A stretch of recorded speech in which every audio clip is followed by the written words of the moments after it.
And that's a live stream. Hello, everyone. Welcome to the pre-show. We've got about 10 minutes before we get started on the official start time.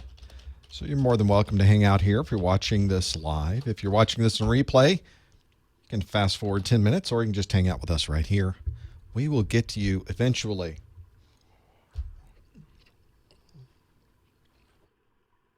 Okay, I've got camera check to do. Let's do a camera check. Hi.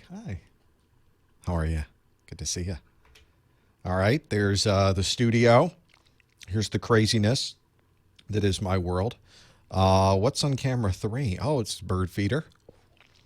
I have birdfeeder.live in my backyard. And what's going on there? It's the thing. Let's see if it plays something. Look at that. There's a presentation there.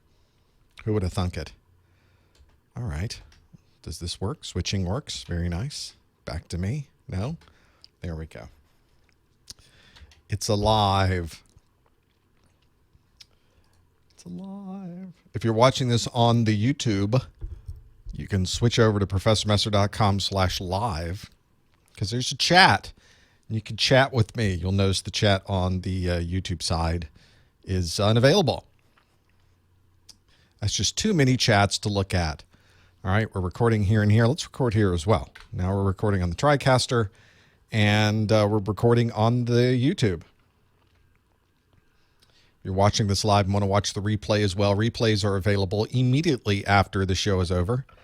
Oh, we got a bird. There's a bird. He's right in everything there, aren't you? What are you doing? You're in the camera. Down in front, please. There we go. Thank you. He was looking for food earlier. There was none. I had to go freshen up the bird feeder because there's a live stream. That's the important part. Added another thing to the checklist for the birds. It's also noisy out there. They're building a house. Can't see it because my big head's in the way. They're building a house over here. You can see the construction going on. They're putting the roof on, so you hear banging. Oh, nice. Hey, relax. Hey, how you doing? He's looking back at us. Or is it a she? Who knows? What's the temperature out there? What's it say? 53 degrees Fahrenheit. Very nice. No, really, there is something going on here. We're planning an event. We're just looking at the backyard. The sun hasn't been out for a few days. It's kind of nice to see it there.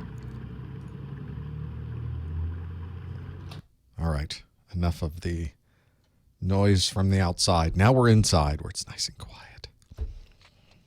Some of you are already on Socrative.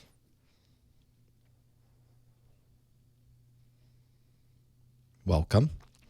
My vocal zone is still in my mouth, so you hear me trying to get rid of a vocal zone. That's annoying. I'm sorry.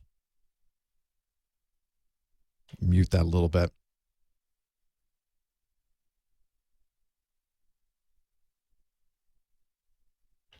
Oh, but oh, a difference it will make later.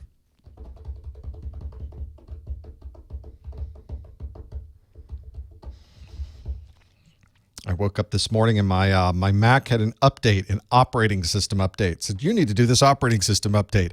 Oh, no, brother. I got a live stream today. We're not doing an operating system update hours before a live stream. So I'll do that afterwards. Get that going.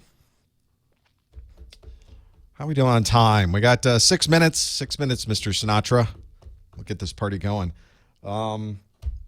We're Security Plus. I did my Security Plus questions last week, well in advance, already understanding that I would be suffering from holiday laziness. So I tried to get it all done before last weekend, and I was successful, but now I can't remember anything of that. I do have to test my updates, but fortunately this is a minor operating system update on my local machine, which means there's not much on my local machine that's mission critical.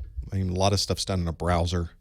A lot of things are done. There's very few apps, native apps. There's video editing, of course, happens, but operating system updates don't tend to mess up the updates. Oh, I need to put myself in invisible mode. so that the pop-ups don't pop up during the event.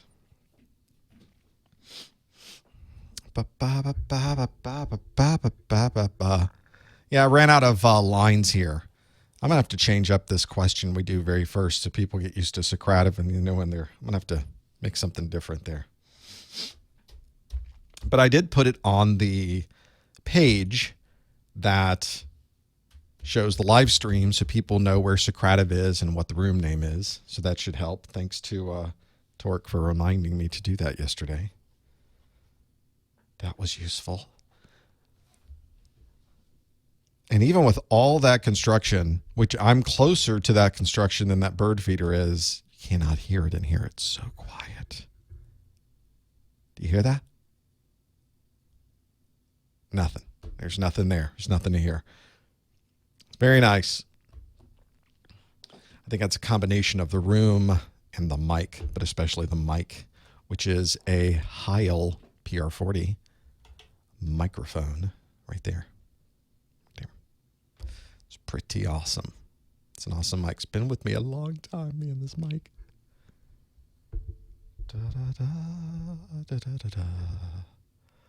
Ba, ba, ba. Yeah, it is kind of, it looks darkish in there because I've closed all the windows. Normally there's a window, a sliding glass door in front of me, and I open up the curtains, but I have curtains all the way around the studio to the front of me and to the sides that deaden the noise. They absorb any noises in here so it doesn't bounce around. I don't have anything on the ceiling because I just don't need it. The ceiling is kind of high too. I made a high ceiling in here so that I wouldn't have to worry too much about something being right on top of me and bouncing off of that and causing problems with the audio. I can hear, if I listen closely, the bouncing of the audio off the screen that's in front of me. But that's when I put my cans on and I'm really listening in. I can hear it. So nothing's perfect, but it's pretty good. And then we'll do this stuff today. We'll see how it goes. 2 minutes, 2.5 minutes, 2.5 minutes. I did get an update. Speaking of updates, I got a Logitech update for my Logitech G13 controller, which is difficult to see from where you are. Can I move this stuff around? There it is. There's the G13 that I had planned on using as a gaming controller slash video editing controller. But I plug it into my Mac and it reboots every once in a while. And when you're working with a controller, it's not really what you want. But then they came out with an update, and I don't know. It's got to fix that. I think it was a new operating system. I'm running Sierra on Mac OS 10, and I think it was Sierra that was messing it up. So I think they've released their update that should fix things for Sierra, but haven't tried it yet. If somebody wants to get in a 5-man or a raid with me in World of Warcraft, we'll try it out. I still have to program all the keys up for the character I'm currently leveling. I just finished a hunter, and I think I'm gonna migrate back to a druid because that's me. I'm druidic. I'm not druidic at all. That's the way it goes. Minute and a half, minute and 10 seconds. Get this thing going. Let's see. Do I have all the things I need to have? I think I do. Oh, are people on? That would be good to know. Did the notifications go out? That would be good to know. If you saw this on Twitter or Facebook, please let me know. If you got an email, please let me know. I'm going to look. I'll know I'm asking you to do it. I'll look. Yeah, there's people watching. Very good. See, not everybody's on vacation. Some people are doing stuff. Let's have a look at the Twitter. At Meester Tweeter. Yes, he did go out. Very good. Very nice.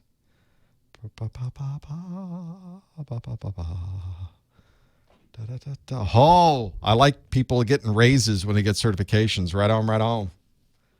Right on, right on. What I can't find now is good mouse. I'm using a mouse now that holds my whole hand. It was from a company called Funk, F-U-N-C. Funk got bought, and the people who bought them got rid of the mouse completely, and now I can't find it anywhere. I can't even find it on the eBay. but it's pretty awesome because my whole hand sits on top of it. What are you going to do? Nature of the beast. Okay, let's do a study group, shall we? It's top of the hour. What are we waiting for, everyone? Here we go. Hello, everyone. Welcome to the December 2016 Professor Messer Security Plus Study Group. Our final study group of the calendar year 2016 is coming to a close, and we're finishing things up here at Messer Studios. Thank you for joining me. I'm James Messer. I will be your host through this first hour of interactive Q&A, and I'll even open up the phone lines in the second hour, and we'll look in the chat room. I can answer questions. We'll talk about life, the universe, and everything else.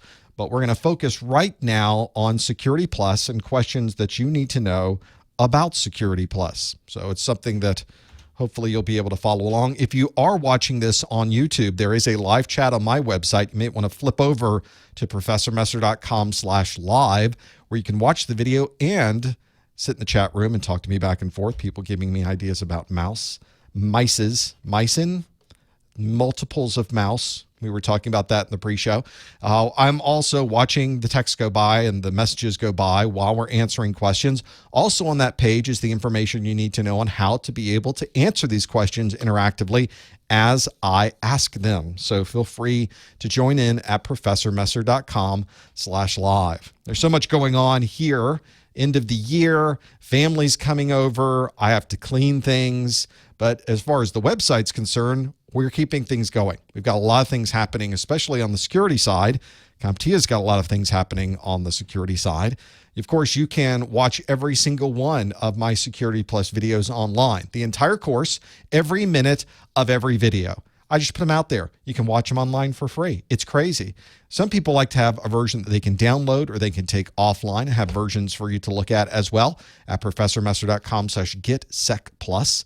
Also, follow what we're doing on Twitter and YouTube and Facebook and Instagram, and just put in professormesser.com/ the name of the thing you're trying to get to, and it will eventually get to me. And don't forget about the voucher discount. You can absolutely save money on your vouchers. Don't pay full price for your vouchers. Go to professormesser.com/vouchers, and you'll be able to get a discount on those as well. As I mentioned, you can have that offline or downloadable version of my videos available. It doesn't just include the videos. It also includes all of the video content in audio format. So if you need a smaller MP3 file that you can just put into your mobile device and listen to when you're working out or when you're traveling, that may be something you're interested in. You can also buy that separately. Also my study guide. I'll talk a little bit about my course notes in just a bit, and those come with these packages as well. Just something to remember. Now, I have this on the live page, but if you want to be able to answer questions that I'm going to ask live, this is how you do it. You go to Socrative.com, go to the room name Professor Messer. Make sure you click that student login button and type the room name exactly as it is spelled right there. Professor Messer, PROFESSORMESSER, and you'll already have a question waiting for you. If you don't see a question, then you're in the wrong room. So make sure you go there. If you're watching this on a replay, this won't work for you. You have to be here live to be able to answer the questions in Socrative. But if you are watching this on the replay, just make a note of what you think the answer is and follow along, and we'll see how you do with this. You should see a question up there right now. What does it look like? It looks like this. How long you've been studying for your Security Plus certification?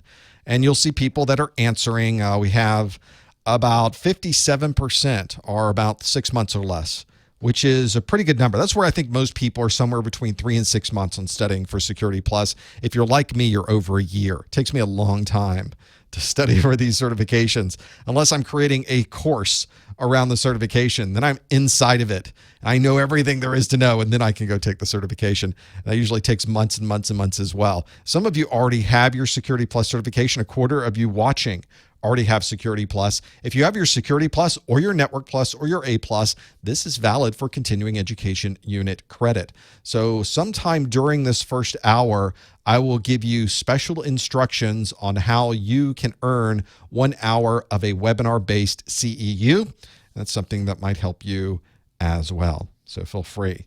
If you're not seeing questions on here, make sure you go to Socrative.com and click the student login, and make sure you type the room name exactly as it is spelled, Professormesser, you're probably in the wrong room, just like walking into the wrong room.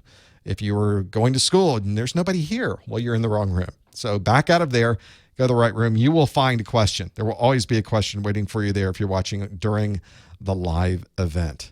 So this is a question that's come up also lately because the Security Plus exam is coming up on about 3 years of age. And that's about the time that CompTIA will update things. Now, I've not noticed that on this screen, it shows that the Security Plus was released in April of 2014.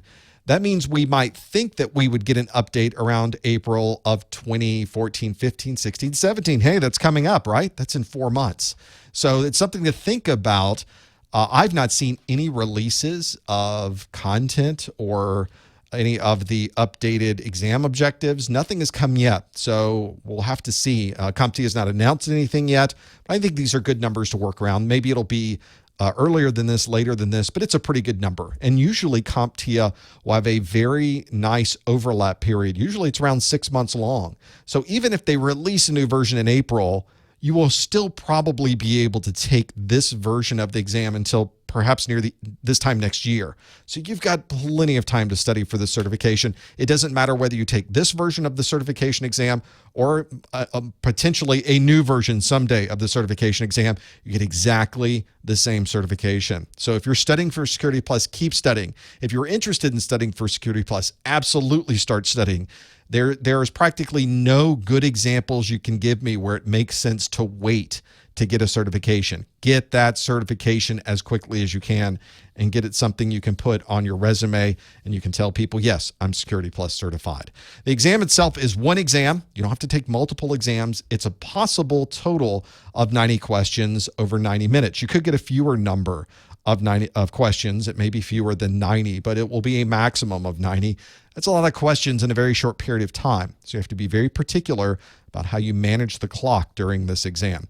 You will be graded between a score of 100 and 900. It's a weird grading scale, I know. I didn't come up with it. It's a whole CompTIA thing. And you have to get a passing score of 750, and we believe that each question has a different amount of points that they are worth. So we don't even know exactly how many questions you would have to get right to pass because everything is different every time. And I think they like it that way. I think CompTIA prefers it being a mystery wrapped in an enigma. I don't know why they think that's great, but they do. It is both a multiple choice exam and a performance-based question exam. Performance-based question exams can ask you fill in the blank and matching and everything but multiple choice. On the Security Plus exam, there's not a lot of opportunities for command lines. So this would probably be anything but a command line. Some people call these simulation questions. They're not really simulations. I think performance-based question is probably a pretty good example of what that means. I do also have some sample questions out there on my website that you can go back and look at. These are taken directly from my study groups, and I've created them in this format at professormesser.com/popquiz, 20 questions at a time. You can summarize things you think you might know about the Security Plus exam content. Might be something useful to be able to do. But that's one of the things that I try to take all of this content that we're working on and try to put it in another format. So something that might help you when you're studying for this exam and trying to get things all together. Well, let's do some questions now. Let's get this happening. In fact, I'm starting off the questions with a performance-based question. So this is not a multiple choice question. This is one where you now have a question about volatility. And the question is rank these from the most volatile to least volatile. So now you have to know what volatility is, and you have to know when something is more volatile and when something is less volatile, so that you can rank these. Temporary files, CPU registers, backup tapes, routing table. I tried to only do 4 of them so we could try to rank them in our head if we wanted to. You can, of course, type these in to the answers on Socrative as well. I'm not going to show the answers on the screen unless it's something that kind of makes sense for what we're looking at. But I want to be able to see what you have written down as what is the most volatile thing and what is the least volatile thing. I think a number of you. So some of you are very honest in writing, I don't know what you're talking about. I have no idea what that is. Some of you just putting a little bit of garbage in there going, yeah, I don't know, brother. You need to figure that one out. Some of you are doing pretty well with this. Many of you understand the idea of volatility, the importance, of course, of volatility when it deals with security, so that you can also go through and understand the details of what you need to know. So you should be able to have a prompt here that you can type this in. This is more of a free flow, a blank that you could fill in the blank for me, and I'm looking at the questions go by. In fact, I can probably give you, see, I see these questions go by as you're typing them in. So I don't know exactly what it is that we can't summarize these, but we can, of course, figure that out. Yes, that's important. Do not answer in the chat room. You need to answer on Scrative. That's what you want to do. Pretend you're there for the exam too. Just take a stab at it. Even if you don't know, put some things in order. See if you can figure it out. Because anytime you work with an exam like CompTIA's, specifically with CompTIA's, you never want to leave anything blank. You only earn points if you answer and get it right. If you answer and get it wrong, they don't take points away. So it doesn't hurt to try the answer on these and figure out the piece of it. Let's talk about volatility then. We've had a number of you that have answered this one already. Most of you are pretty good. I'm going to look through these. Yeah, you guys did really good with this one. Some of you are questioning yourself and no, well, some of you are questioning yourself for a good reason. Some of you are not. Let's talk about volatility. It's really talking about how long data sticks around. So the idea is that when you approach an issue, especially one that is a security issue, you have a limited amount of time to gather evidence. So what do you gather first? Where do you gather information from the very beginning? Because some things you'll need to gather very, very quickly. Some things you can wait days, weeks, or even longer to gather that information. Some things will go away almost immediately, though. So you need to understand this idea of volatility. Volatility is how fast this data is going to disappear. So we want to be sure we know how to categorize which items are more volatile, which means that they will disappear faster, and things that are less volatile. That means that they will stick around for a much longer time frame. So it makes sense, for instance, things like CPU registers or the cache that's inside a CPU chip may be here for an extremely short period of time. It's an extremely volatile piece of information. If we lose power or any other instructions go through the CPU, those registers in that cache will almost certainly change. So one of the things that you'll notice at the very bottom are things like archival media, your backups. Backups are designed to stick around for a very long time, years and years in many cases.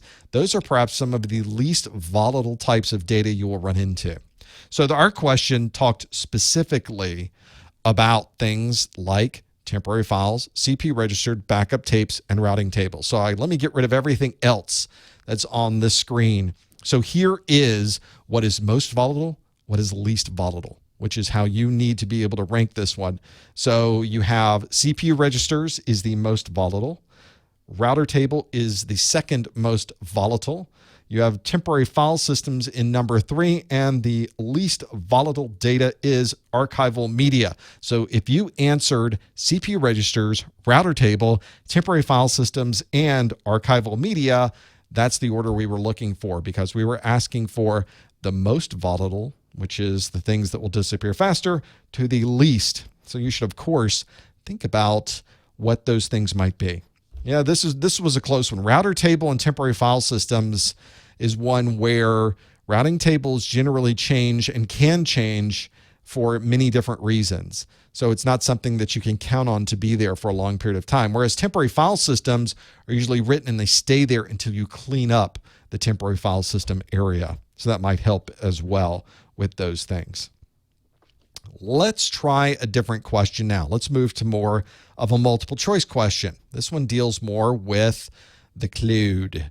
So this one specifically asking a question that says you have built a public-facing application that needs additional hardware resources at certain times of the year. Which of these cloud models would be the best fit? And I've got you a number of different options here. Would it be a private cloud, IaaS, a hybrid cloud, a PaaS or PaaS, or a SaaS, a SaaS? So PaaS, SaaS, we really don't say IaaS, probably for obvious reasons. IaaS hybrid cloud, PaaS, SaaS, private cloud. One of those will be the one we're looking for. This is a pretty good question for this time of the year. It's the holiday season. Many retailers have systems that they have created, applications that they have built themselves, and they put those applications for people to be able to hit on the web. One thing that's important with those retailers is they stop everything they're doing development-wise, change control-wise. They stop that just before Thanksgiving.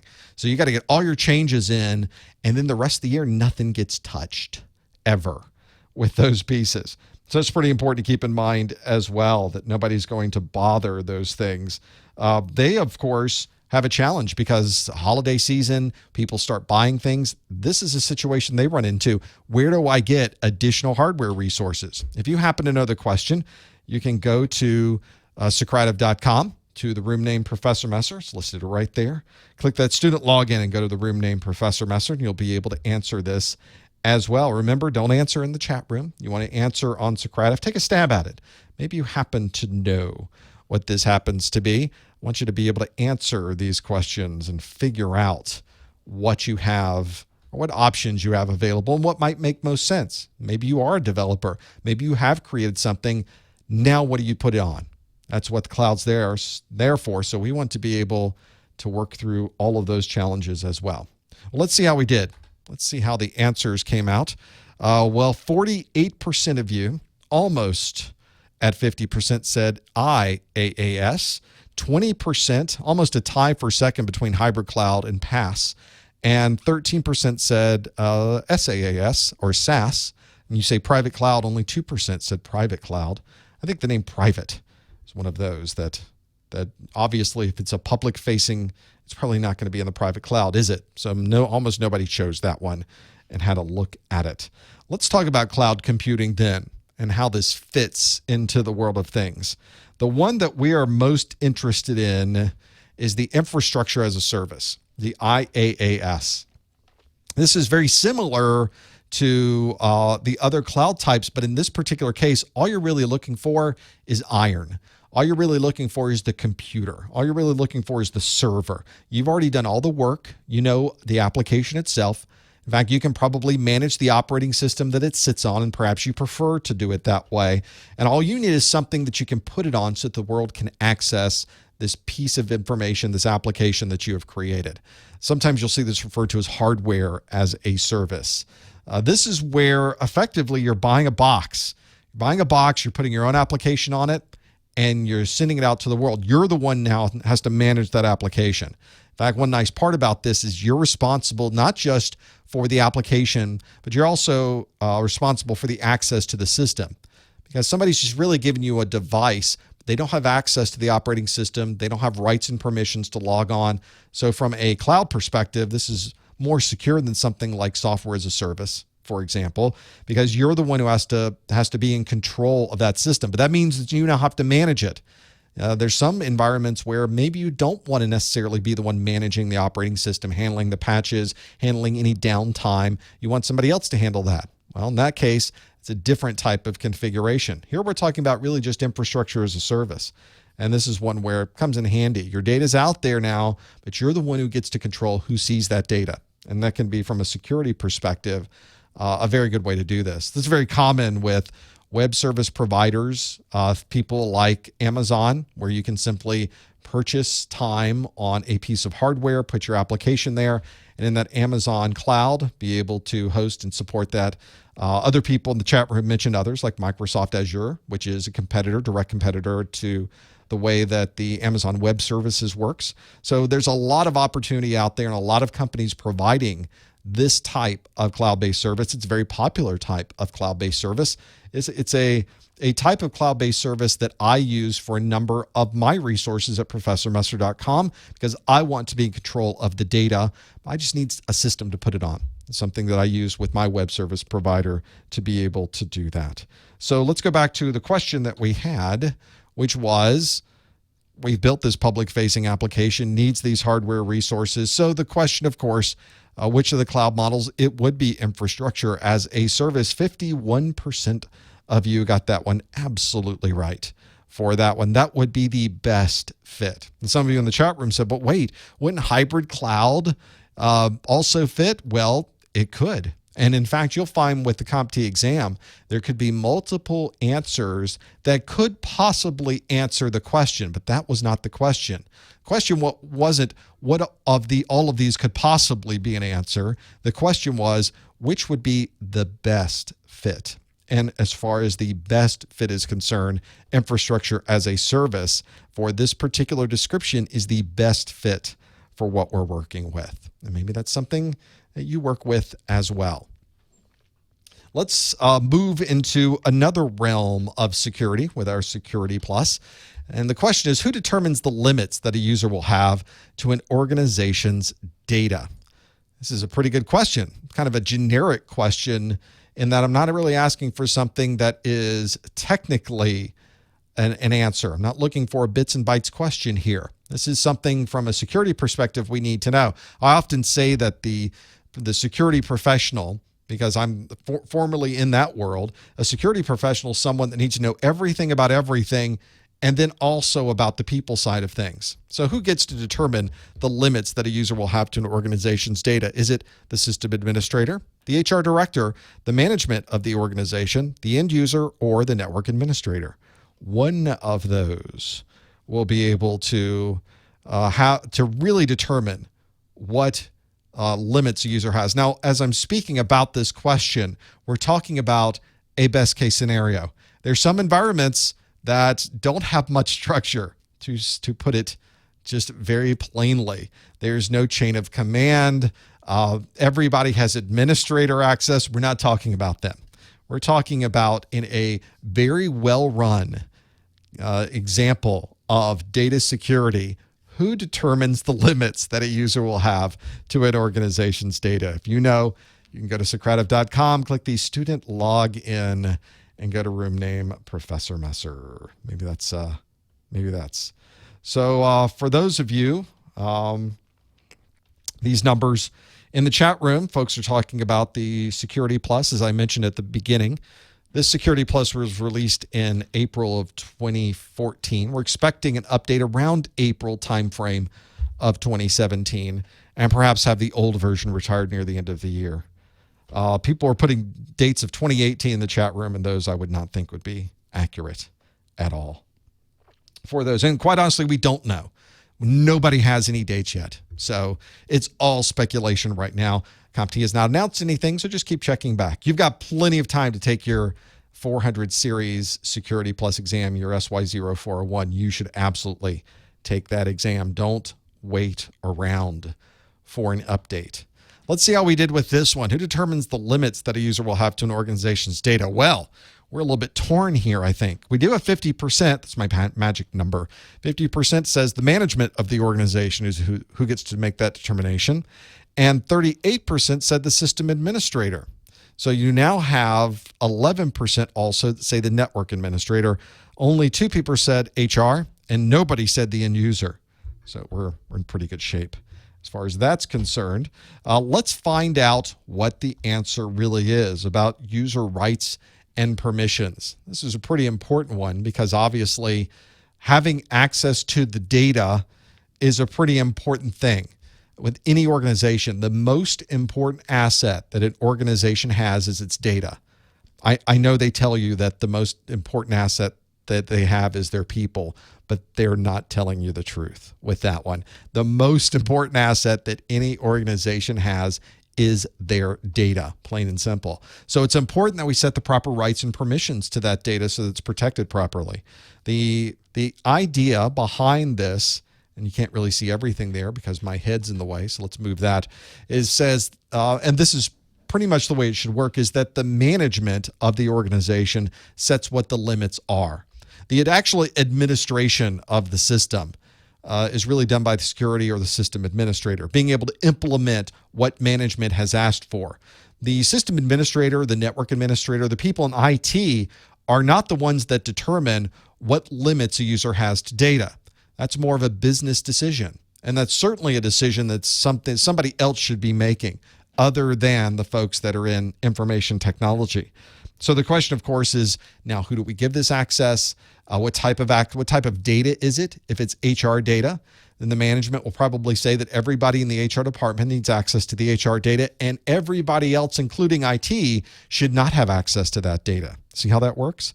So there's a real interesting set of lines that have to be drawn around the data and the access to that data. Very important to have that in place, to have that there. The question about this is then, what type of access should it be? Now somebody has to make that decision. Do the managers in HR get to change data and everyone else in HR get to just have read-only access to the data? You can start to see now why IT should not be involved in this at all. It really should be the management of the company making the decision about who needs to have access to what data so that we can get our jobs done here in the organization. It becomes pretty important. And we always need to have that there. So if we look back at, here we go, we look back at the question was who determines the limits? It's not the system administrator. It's not the network administrator. It's not the HR director. It's not the end user. The answer is the management of the organization is the right people to be able to make decisions about who has access to data. And if you answered C, management of the organization, you got that one absolutely right. Well done with that. There's so much on the Security Plus exam. Security Plus is probably the most comprehensive exam you're going to run into between A+, Network Plus, and Security Plus because there's so much information on it. In fact, I've created a set of course notes. I've gone through every single video that is in my system, every single Security Plus video I have, and I've created a set of notes that can really show you exactly what you need to know for the exam. So I took every bit of text, and I mean every bit of text from every single one of my videos. I took all of the graphics, all of the charts, all of the images and everything, and I put it into a set of course notes. These course notes have everything in them. In fact, they are 36 pages long. They are something that I've really tried to create a comprehensive view of everything that is in my videos. In fact, you can see those are OSI model, wireless security, and the details there, dealing with risk, and it goes on and on and on. These themselves are extensive. Now, they don't replace a book. They don't replace watching the videos. But if you're someone who really doesn't have time to take notes on all of these videos, or you're someone who just needs another set of notes, something that's easy in a PDF form, something you can put on all of your mobile devices, something you can take with you, and something that's not very expensive, well, this is a perfect fit then. For only $10, you can have a set of my Security Plus course notes, these digital downloadable PDF course notes that you can take with you everywhere. If you'd like to know more information about these course notes, you can find them at professormesser.com/securitycn for security course notes. And that would be something that also, by the way, everything goes back to help support the website. This keeps all of the servers running. It keeps all of the work going. It keeps the new set of Security Plus videos that will ultimately be created. It helps keep those coming as well. So I want to thank everybody for the support there and for what you do with the Security Plus course notes and all of the course notes and everything that we do at Messer Studios. Thanks so much for that. And thanks for your support of what we do with these Security Plus course notes as well. People seem to like them a lot. And thank you in the chat room for those of you that have it and that like them. Something nice to have there too. Let's also go back to the questions then. So let's get more into this, which is the one-time pad. Which of these would best describe a one-time pad? A one-time pad. Let's find out which would best describe a one-time pad. Fortunately, I've got some multiple choices here for you to work through. Would it be that it represents data as a short string of text? Would it be that it uses one key to encrypt and another to decrypt? Would it be that it is unbreakable when used correctly? Would it be that it hides messages within another container? Or would it be that it commonly used in a browser encryption? So this is something about a one-time pad. Have you ever used a one-time pad? If you have, then maybe you know this particular answer, something you might run into with a one-time pad. If you think you do know the answer, you can, of course, go to Socrative.com to the student login and go to room name Professor Messer. Make sure you type that in right and being able to work through that. The course notes are effectively in order of the Security Plus exam objectives. Yes, they follow my videos. I usually write all of the video content for these course notes. And then I take everything I've created, because I'm effectively making the notes as I go with all of the videos that I create. So before I even shoot the first video, I take everything from every slide and I put it into the course notes. So they are in order of the videos, which of course are in order of the Security Plus domains. I don't label them as the numbers. I probably should for the next one so that people can find that. That's a good way to do it, to be able to work through those. If you pass the SY0401, then you're Security Plus certified for 3 years. You do not have to take a newer version of the exam to become Security Plus certified. Doesn't matter which version you take, you get the Security Plus. For all of you in the chat room talking about new versions of Security Plus, just put it out of your mind. Has not been announced. We don't know when it's coming. It might be in 2017. But the important part is you're working towards Security Plus as soon as possible. You're going to have plenty of room. SY0401 is not on its way out. I know why people in the chat room, I know where you're getting this. Maybe you have a link you can show me where it's on its way out. It's not. You've got at least a year until you see the SY0401 disappear. So do not limit or wait to get a, never wait to get a certification. Never wait to get a certification. Pretty important. Let's see how we did with this one. Which of these would be best describe a one-time pad? Well, 47% of you said unbreakable when used correctly. I wonder if that's the right 50% that I'm always looking for. Let's see. 22% said uses one key to encrypt and another to decrypt. And we're tied for third effectively between it represents data as a short string of text and it's commonly used in browser encryption. Only 3% said that it hides messages within another container. That's just not the case at all with this, is it? 3%. If only 3% are answering, that can't possibly be the answer. Although it has happened before that the 1 and 2 and 3% answer was the right one. Did it happen this time? Well, let's find out about a one-time pad, an OTP. This was built and created in 1917. This encryption has been around longer than computers have been around. It was built to encrypt communication across teletype machines because when you're sending it across teletype, you have no idea who's on the other side and you have no control of the security that's on the other side. So this is a way that you could send information over an open channel like a teletype and then have everything received on the other side properly and yet be in a format that no one could really understand. When they talk about a one-time pad, the pad is effectively a pad of paper. That's literally what the pad's referring to. You know, in networking, we talk about padding a frame, adding additional characters to a frame to make it bigger. That's not what we're talking about here. We're talking about writing things down on a piece of paper. That's how technical this particular encryption happens to be. One thing about this is that it's not using computers to be able to do this necessarily. We're using a piece of paper and a pencil to create this encryption. And when we do that is one where, here you go, you've now got a very good way to really encrypt because you can't decrypt it. You have no way to break this encryption. It's extremely secure, extremely secure that you can't break it. Well, how's that even possible? That doesn't even make sense. Well, the way that this works is that you get a key for this that's exactly the same size as the plain text. So the thing that you're trying to encrypt is the plain text. So obviously this key, if you've got a very long string of text that you're trying to encrypt, you're going to have a very long key. You can sort of see, well, this doesn't scale very well, which is why we don't really use one-time pads very much anymore. You also have to make sure that the key is very random. It's not just all the same character. It needs to be something that's very randomized through here.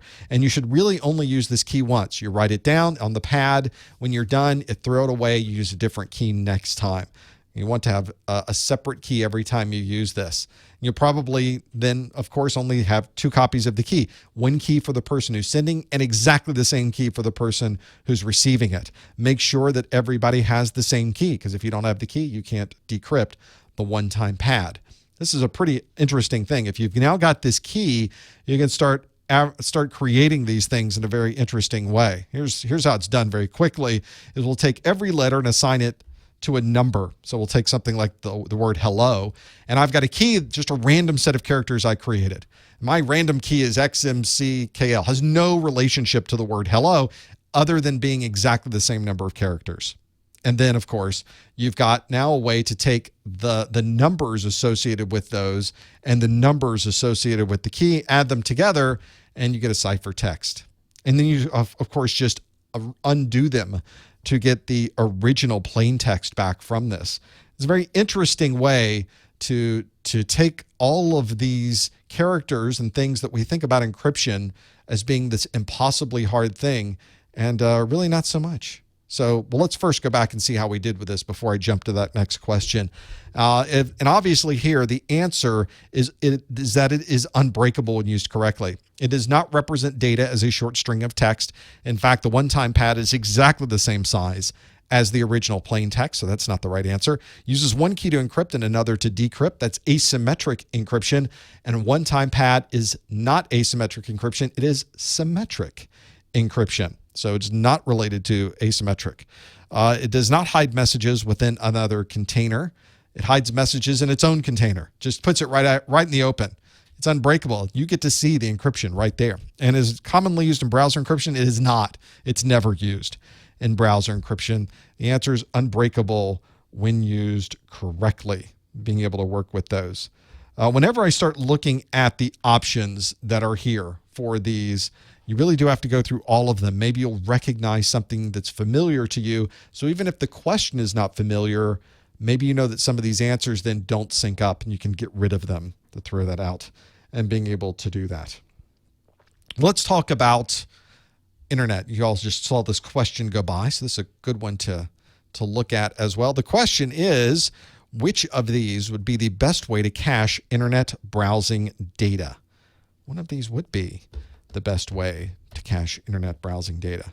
Some of you in the chat room are asking, what's the better book, CompTIA or Professor Messer? CompTIA doesn't make a book, and I don't write a book either. So neither one, actually. That was a quick answer, wasn't it? The question here is more about internet browsing data. How do I browse the internet? It's a really good question. I've got some options for you. The options are a load balancer, a proxy, an IPS, a router, a VPN concentrator. One of these is the best way to cache internet browsing data.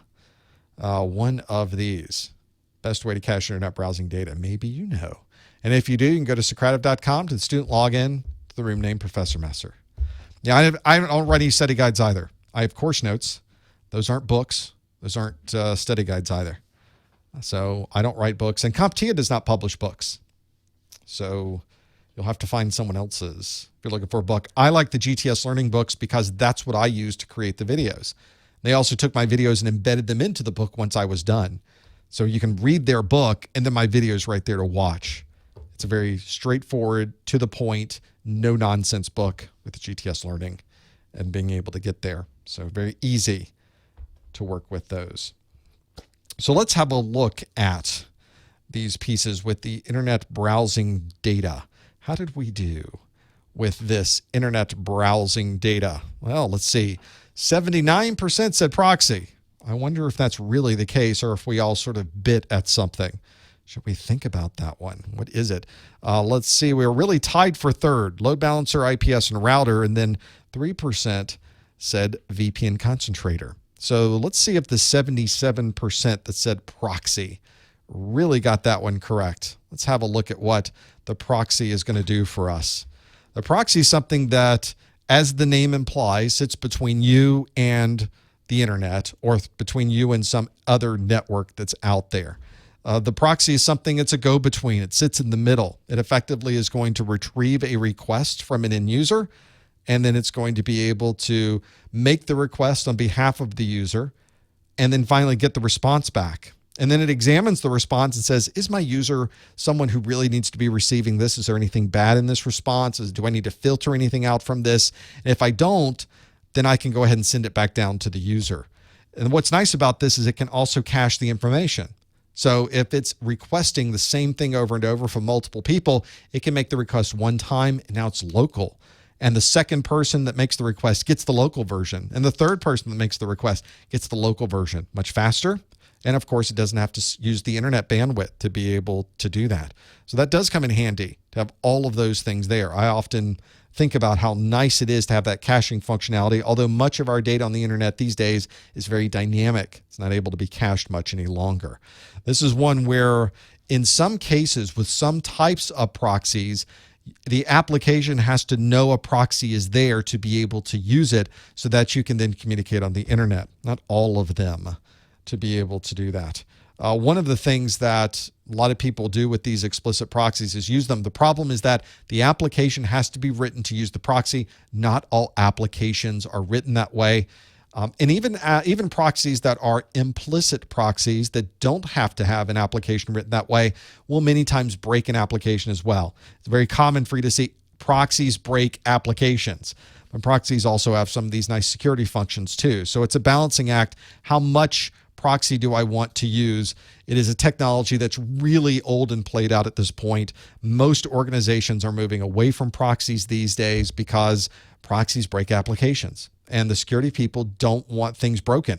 They want people to use the things they need to use, and they want to be able to prevent the things that are bad. So more and more people are swapping out proxies for the latest generation of firewalls, which perform much better security than a proxy can and not break the applications, which are an important part as well. This is one where when you start dealing with these different technologies, it becomes useful to have some knowledge of proxies because you'll still see a few out there from time to time. So if we look at how we did, well, we know it's not VPN concentrator, it's not your router, it's not your IPS, it's not your load balancer.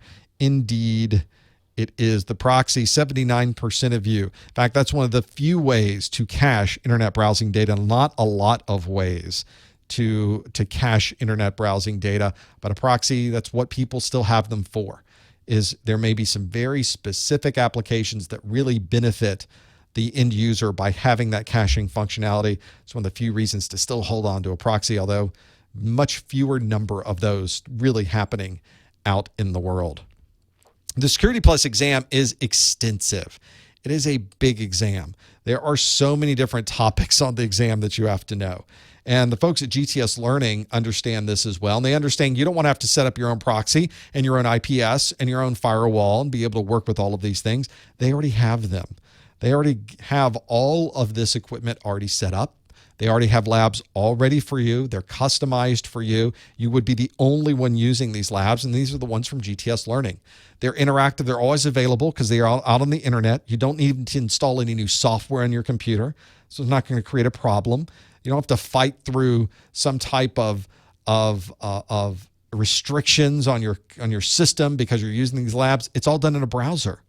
You don't even need to install any software. It's the craziest thing you've ever seen. In fact, I'm running it right here on my screen. Here's the Security Plus. I've got Trojans and malware protection, host security, protocol analyzers, network vulnerabilities, vulnerability scanning, PKI, certificates, radius, trust, routers, routing protocols, firewalls, spam filters, IPsec, et cetera, et cetera. Let's start the SNMP Protocols and Services lab, for example. Puts everything on the screen. Here's my lab. I got a couple of computers here, a server, a gateway, a client.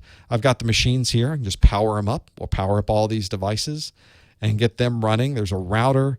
There's a LAMP box with the Linux and the PHP and the web front ends to be able to work through all these. This is something that it's now here. Notice just in a minute or two, I hopped into a lab. I clicked the on button. We'll let these boxes start up. And in the meantime, we'll read through the lab and says, here's what we're going to do. We're going to set up the server. We're going to set up this client. We're going to run through all of these different pieces of the lab. It steps you through all of the different. Exercise one is we're going to install the monitoring service, and it's going to tell us exactly the ones we need to install. We're going to be, in fact, this is the Dude server monitoring service that we're going to install. And it takes you screen by screen through every single thing you need to work through. This becomes extremely useful to be able to work through all of these different pieces. Whenever I start going through all of those, this really becomes very handy. Also, one nice part of this is that the folks at GTS Learning have given you a special price. So you don't have to pay $169 for a year's access to this. Instead, they drop the price dramatically just for the people who are watching this particular study group. So this is the only place you will see this link is professormesser.com/seclabs. And that's going to take you. It's either that link or from my website. The only places you can really get this particular deal are from all of those, so that you can go into the labs, you can click on a server, you can have this server load up, establish the connection. It's a Windows server, and you can see you can use it just like a Windows server. It's so fast. Let's start up Wireshark. I know I'm not supposed to. This lab doesn't say you start Wireshark first thing, but I'm going to do that anyway because I like Wireshark. Notice it's a full-blown version of Windows. It's not restricted. It just allows you to do everything you would normally do in a Windows environment. We'll start a PowerShell. Here's the server front end. So everything's there. Even if you didn't want to follow the lab, you just wanted to mess around with Windows Server or a Windows client machine, I'll just click on that one. Look how fast it is. So we can easily go through and run everything you would normally run in Windows right there from the labs. Check that out at professormesser.com/seclabs.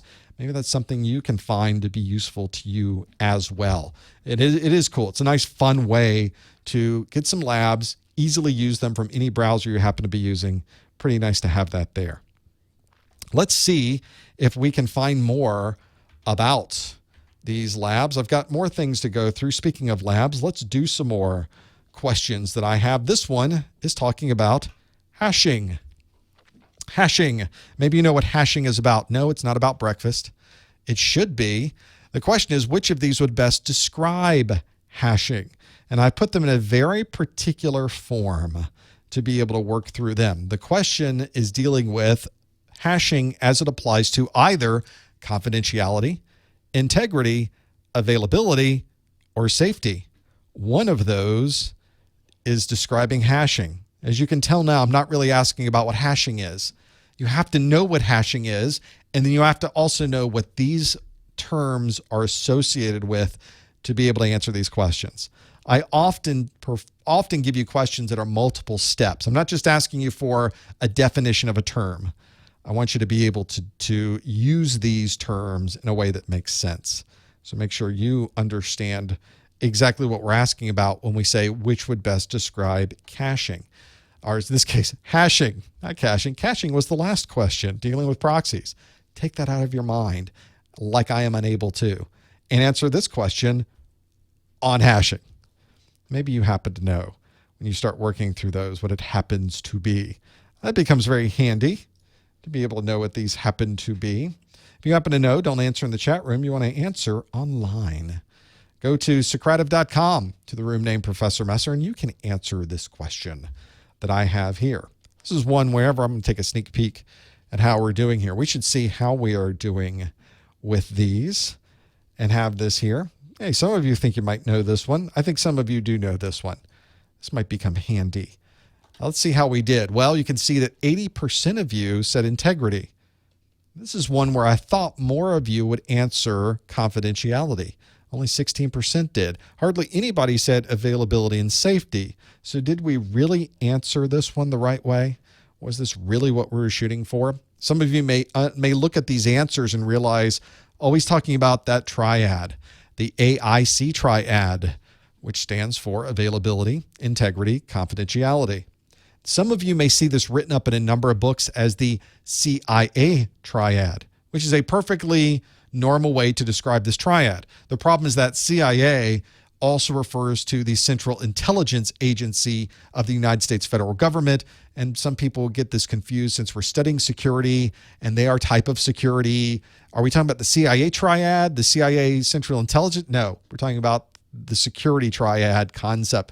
And so instead of using that term CIA, you'll see a lot of the newer books refer to it as the AIC triad. So it's not so confusing anymore to be able to work through those. The triad itself is talking about availability. There's the first leg of the triangle, which means from a security perspective, people should be able to perform their job. The main functions of the organization still need to operate even though they are secure. So that's an important consideration for security. You don't want to have security that breaks things. Pretty important. You also have integrity, which means if you're going to send a message from one part of the network to the other, it needs to be received properly on the other side. We don't want somebody in the middle gaining access to this information, or more importantly, modifying this information as it's traversing the network. And then confidentiality, we want, if we're sending it across the network, to also be secure. We don't want somebody getting their hands on this data and doing something with it.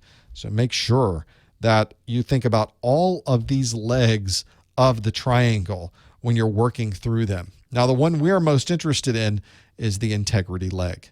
That is when we're sending data, and we want to be sure that when we send the data, it's going to be properly received on the other side. If any of that data is modified or changed along the way, that should be something that is flagged and recognized when it's received.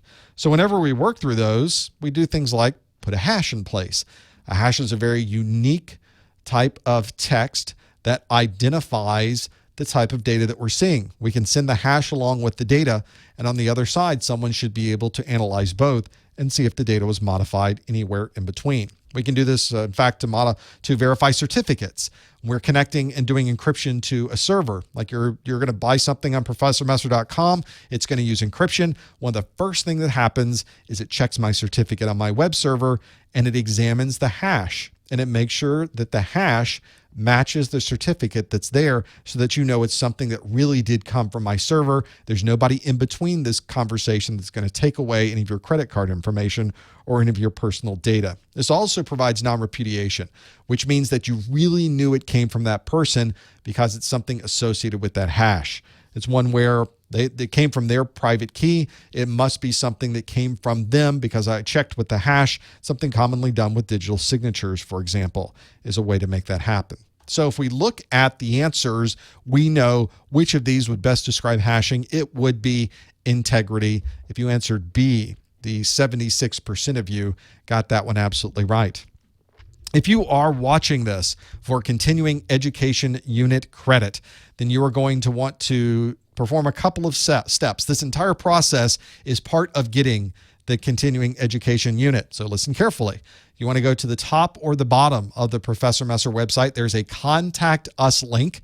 It's really Contact Me, but it says Contact Us. You click that Contact Us link. It brings up a form. And on that form, you'll want to put your name, your email address, make sure those are the correct things because I'm going to be sending you back an email, and put that you watch the Security Plus study group from December of 2016, and that the special code word of the month was integrity. Make sure you put all of those things into that message. You hit the submit button. It shows up in my inbox. If you want to put other information in there too, a message to me, I'm the one reading through all of these. It's a nice way to say hi and send the messages through. I like getting the comments that you put along with those.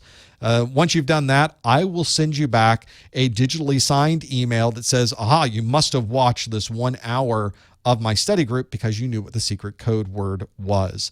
Also, if you're watching this on a replay, you can also get continuing education unit credit because I do this by code word. It's not something where you have to register and you have to be in the room and I have to verify that you're there. I verified you're here because you happen to know what the code word is, which was integrity. So there's your process of getting that CEU. Usually takes me a week or so to process the CEU. Sometimes it's sooner, sometimes it's later, but I usually get those CEUs out to you pretty well. So have a look at those. And if you do need a CEU, you obviously would only be able to earn the CEU if you currently have an A+, a Network Plus, or a Security Plus certification. If you do not have the certification yet, you cannot earn the CEU yet because you haven't been certified yet. So you're welcome to send it, but I'm going to send you back a CEU that you can't use unless you're using it for other things. There's many other organizations that use these CEUs, so maybe that's something you can use as well. I've talked about this too much already. Let's do a question. The question is, which of these would be an example of a spoofing attack? A spoofing attack. Maybe you know what a spoofing attack happens to be. And if you do, you can answer one of these, which is email a link. It's an email with a link to reset your password. You want to send a carefully crafted packet to a host. It's A trust B, B trust C, therefore A trust C. A spoofing attack might be DNS poisoning, or a spoofing attack might be using popular passwords as possible authentication credentials. That's one very, very good way to do it right there. It's one of those, so make sure you do the spoofing attack. In the chat room, people are now already asking about getting the continuing education unit. There is no subject line, so you don't have to worry about that. If you follow the instructions, you'll be fine.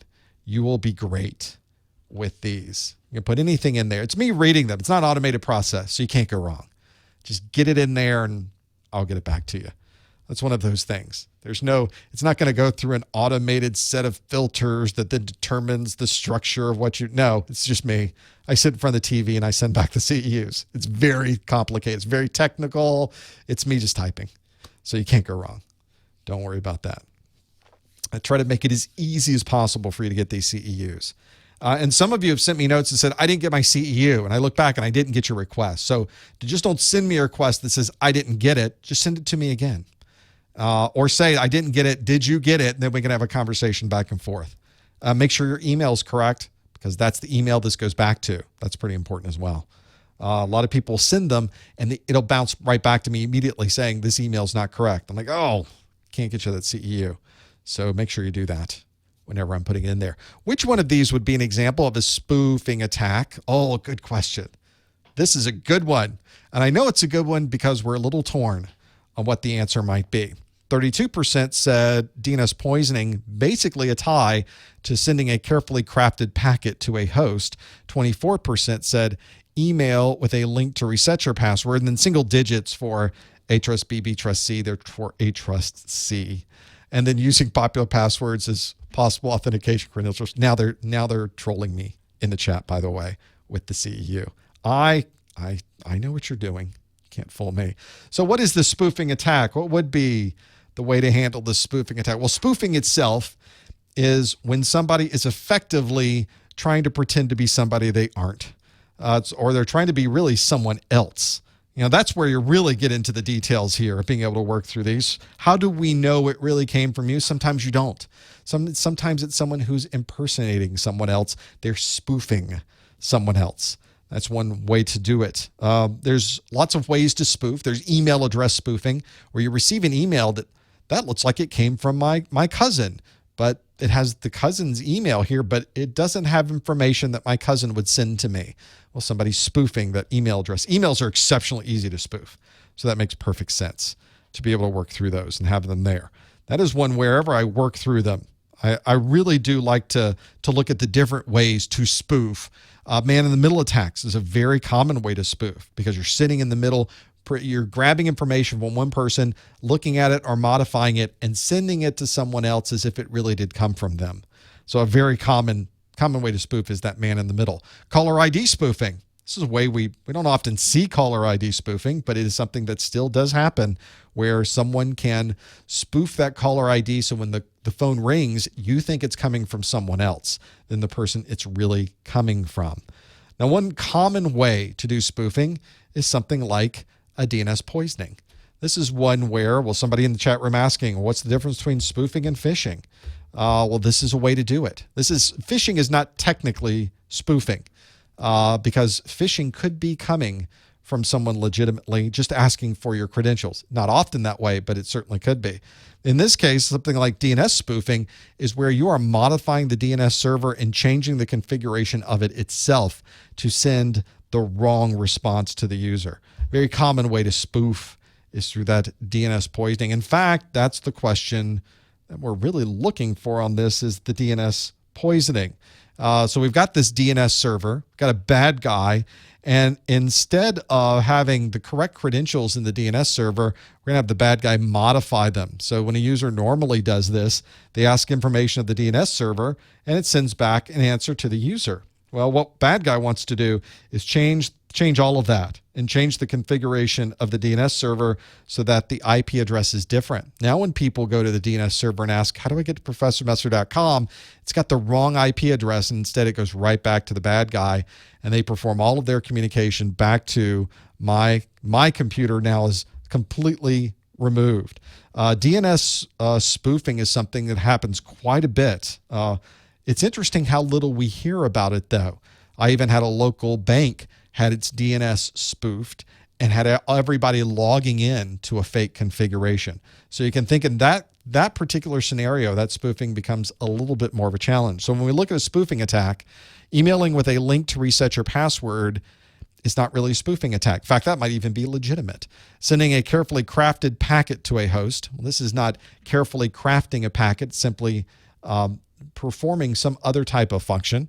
Carefully crafting a packet is something you would use to perform other types of attacks, like a Christmas tree attack. A trust B, B trust C, therefore A trust C is not spoofing attack. And using a popular password as possible authentication credentials, more of a dictionary attack instead of credentials. So DNS poisoning would not be an example of a spoofing attack. In fact, this really would be the best choice for the answers that we have here. And if you answered D, DNS poisoning, you definitely got that one absolutely right for a spoofing attack. Emailing a link to reset your password, if that was an attack, that would be more of a phishing attack. It would not be a spoofing attack for this. And whenever you're looking at the CompTIA exam, that's what you're looking for, is the example that best fits the question that is being asked at the time. And it's always the best answer whenever you're working through them. One of the challenges is that whenever you start looking at all of these things you need to know, it's extensive. And I still see people on my website and on Reddit, another good example, that they go to take their exam and they get questions they weren't expecting from topics they weren't expecting. And people will ask them on my site and they will ask them on Reddit, well, did you get the exam objectives? Because it tells you everything in the exam objectives. Well, the way to do that then is to read through the exam objectives. It tells you exactly what you need to know before you walk into the room. It tells you what you need to learn before you start studying. It tells you everything. Make sure you get a copy of these exam objectives. It is the best thing that you can do to help pass your exam, is to know everything that's in these exam objectives. Just go to the Google machine, type in CompTIA exam objectives. It will take you there. Or you can go to professormesser.com/objectives and do that as well. Another way to go through that process with all of those and working through them. Make sure you have the exam objectives. I say this in every study group. And for some reason, you're not getting them. Make sure you get them. It is an amazing amount of information. You'll be surprised. If you haven't seen them, this will shock you. What will shock you? The exam objectives will shock you. This doesn't really happen very much, is that these companies that do these certifications don't give you a lot of detail. Microsoft doesn't give you a lot of detail. Cisco doesn't give you a lot of detail. VMware doesn't give you a lot of detail. CompTIA tells you everything. So this becomes really useful when you work through these. My next study group, because we've already come to the end of this one, next study group in January 2017. The end of the year is upon us. And so we now have the holiday season. I can get through the rest of December. And back in January, we'll do some more study groups with A+, with Network+, with Security+. If you ever want to know when the next group is, maybe you're watching the replay and it's well after January, just go to professormesser.com/calendar and you'll be able to see all of the events that we have coming up as well. So maybe that will help you too. Well, we've come to the end of another Security Plus study group, at least the Q&A part. You're welcome to stick around for the second hour where it's more of a casual chat. I'll open up the phone lines and take questions from the chat room. Of course, you can follow everything we do throughout the months on YouTube, on Twitter, on Facebook. Just type in professormesser.com/Twitter/Facebook/YouTube/Instagram/ that that might get you there. Don't forget about the vouchers. Don't pay full price for your vouchers. Get your discount at professormesser.com/vouchers. Some of you have already said, but the voucher, it expires at the end of the year. Don't worry. I already have the new voucher for the new year. So we're going. The first, it will be updated, I promise.